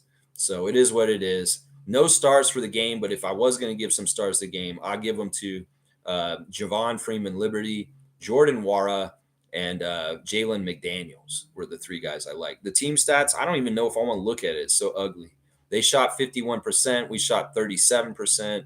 They shot 46% from 3. We shot 23% from 3. They made 23s. We made 7 threes. The free throws were pretty good. We got 86% at the free throw line. That's pretty good. We were only 2 rebounds behind them. So that's actually kind of an accomplishment. Only 19 assists. That just shows the talent level for our team was really bad. The Darko system should not have under 20 assists. And the fact that they only got 19 is really bad. There are 13 steals for the Timberwolves and 21 turnovers for the Raptors. That's horrible. 9 turnovers for them. So that's a big area where we lost too, is turning the ball over and not playing at a high level. It is what it is. It will be what will be. It is what it is. Who cares? All right. And 89% chance we're going to finish 6th worst. and 45% chance we're going to keep our pick. Yeah, Malachi got 50. Big deal. If you're in the Yahoo Fantasy Leagues, keep going in your playoffs. We got the Final Four. Right now, HC has still got the lead on David by over 60 points. And Peter has the lead on Jason Duke by a lot also. So it's really looking like right now it's shaping up to be a Peter Saborin versus HC finals. David's got to get going because he's in big trouble right now in that matchup. I'm getting my butt kicked by Meredith in the consolation bracket. And Raymond Jacob is beating Dick Picks also. I don't think he's trying anymore. He's given up now. He's out. And Raymond Jacob's going to get that one on him. All right, y'all. For once, I agree with Michael Grange. His opinions on Vince Carter yesterday on Twitter, 100% get behind them right there. Yeah. Monique saying, why was Eric Curry traveling with us? Laugh out loud. Oh, it's a good question, Monique. And I know you were asking that yesterday in the chat. Well, Eric's season's over. In some ways, we've got a lot of G League guys on our team right now. Mohamedou and Javon Freeman Liberty. And we would have had more if Idiot hadn't got all messed up with betting. That it's kind of useful to have Eric Curry around the team. If he's not going to be doing anything else, travel with the team as an assistant coach. And, his information about those players on our team is helpful to Darko. It could very well be that he knows things about Mohamedou Gay and Javon Freeman Liberty that he can help Darko with. It could also be this, Monique. It could also be that he's already transferred to his new role. And that is going to be a bench coach for the Raptors next season. And he won't be around 905. Either way, it's a good sign. It's not a bad thing. Like I said, Curry is not going to get fired. He's a company man. Masai likes him a lot. He's switched his job title quite a few times since he's been working for the Raptors over 10 years now. So in some ways, Eric is a company man. He's not going to go anywhere, but he hopefully will not be coaching the 905 next year. I could see him very much being an assistant coach under Darko on the bench, an analyst like he should be. Somebody is going to go look at the numbers just like Brittany Donaldson used to do for us. Then he'll have that role again. And hopefully they switch another person over there. Now, if they continue to go with Eric as the coach of the 905, it's not actually the absolute worst thing in the world because he has kind of garnered experience and he can get better over time. But the 2-year window is the normal window so far for 905 stints. So that's why I'm going to the pattern of Patrick Mutombo, Jerry Stackhouse, Jama Malaya, all this. The guys before, they got 2 years and that was it.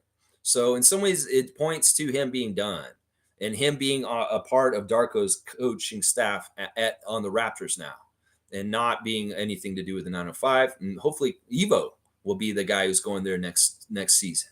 So I think that's what it is. I think that Eric Curry has already switched to being an assistant coach for Darko on the regular team. And he will be that analyst egghead that's looking at the computer printouts and the stats and showing trends that way. That really is his strength. That really, really is his strength. Yeah, no birthdays today. We're not going to have very many birthdays this week. When we have birthdays, I will check it. But thanks for asking. But yeah, no birthdays today either so far. There probably is some sort of birthday I could probably figure out or dig up. But none of the players and none of the former coaches have a birthday today, just so you know, Mo. All right, thanks for watching me, guys, today. I'm going to get done right before noon. I appreciate everybody for watching my channel. I know that my channel is weird, and it's a weird time for the Raptors. But hey, if you enjoy my quirky channel, I appreciate you. In some ways, this is fun to do, and it's enjoyable to do it with you guys. So once again, thanks for watching, and I'll be back tomorrow to preview the Raptors at Milwaukee Bucks. And the Bucks are reeling, and they are in a weird place where we may be able to beat them. So I'll look at the whole lay of the land tomorrow. We'll see what refs we get. We'll see who is actually switched around on the injury report for the Raptors this afternoon and in the morning and even into the afternoon of tomorrow. Who will be showing up for us. I will tell you right now, I'm going to say we're going to have probably more of a full-strength Raptors team than we have had in this full losing streak right now tomorrow. I'll bet you we'll have almost everybody coming back other than Scotty and Jakob and DJ and Chris. I'll bet you almost all the other guys will be playing and available tomorrow night. I have a feeling. About that. All right, let's go, Raptors. You guys lost in a stupid ass way last night. And I won't forget it. I'm going to forget it. In this stream, in some ways, I want to delete it afterwards. But no, we got to put it in this Raptor Freak archive for posterity's sake to understand this day and why this happened in the future as a time capsule. And 200 years from now, when Raptor Freaks from then come back and they see what's going on here, they'll be like, oh, that's why it happened. because of this and this and this, and we can give them the reasoning for what the fuck happened to a 48-point loss in this game last night. All right, let's go Raptors. I'll see you all tomorrow, 9:30. Let's go.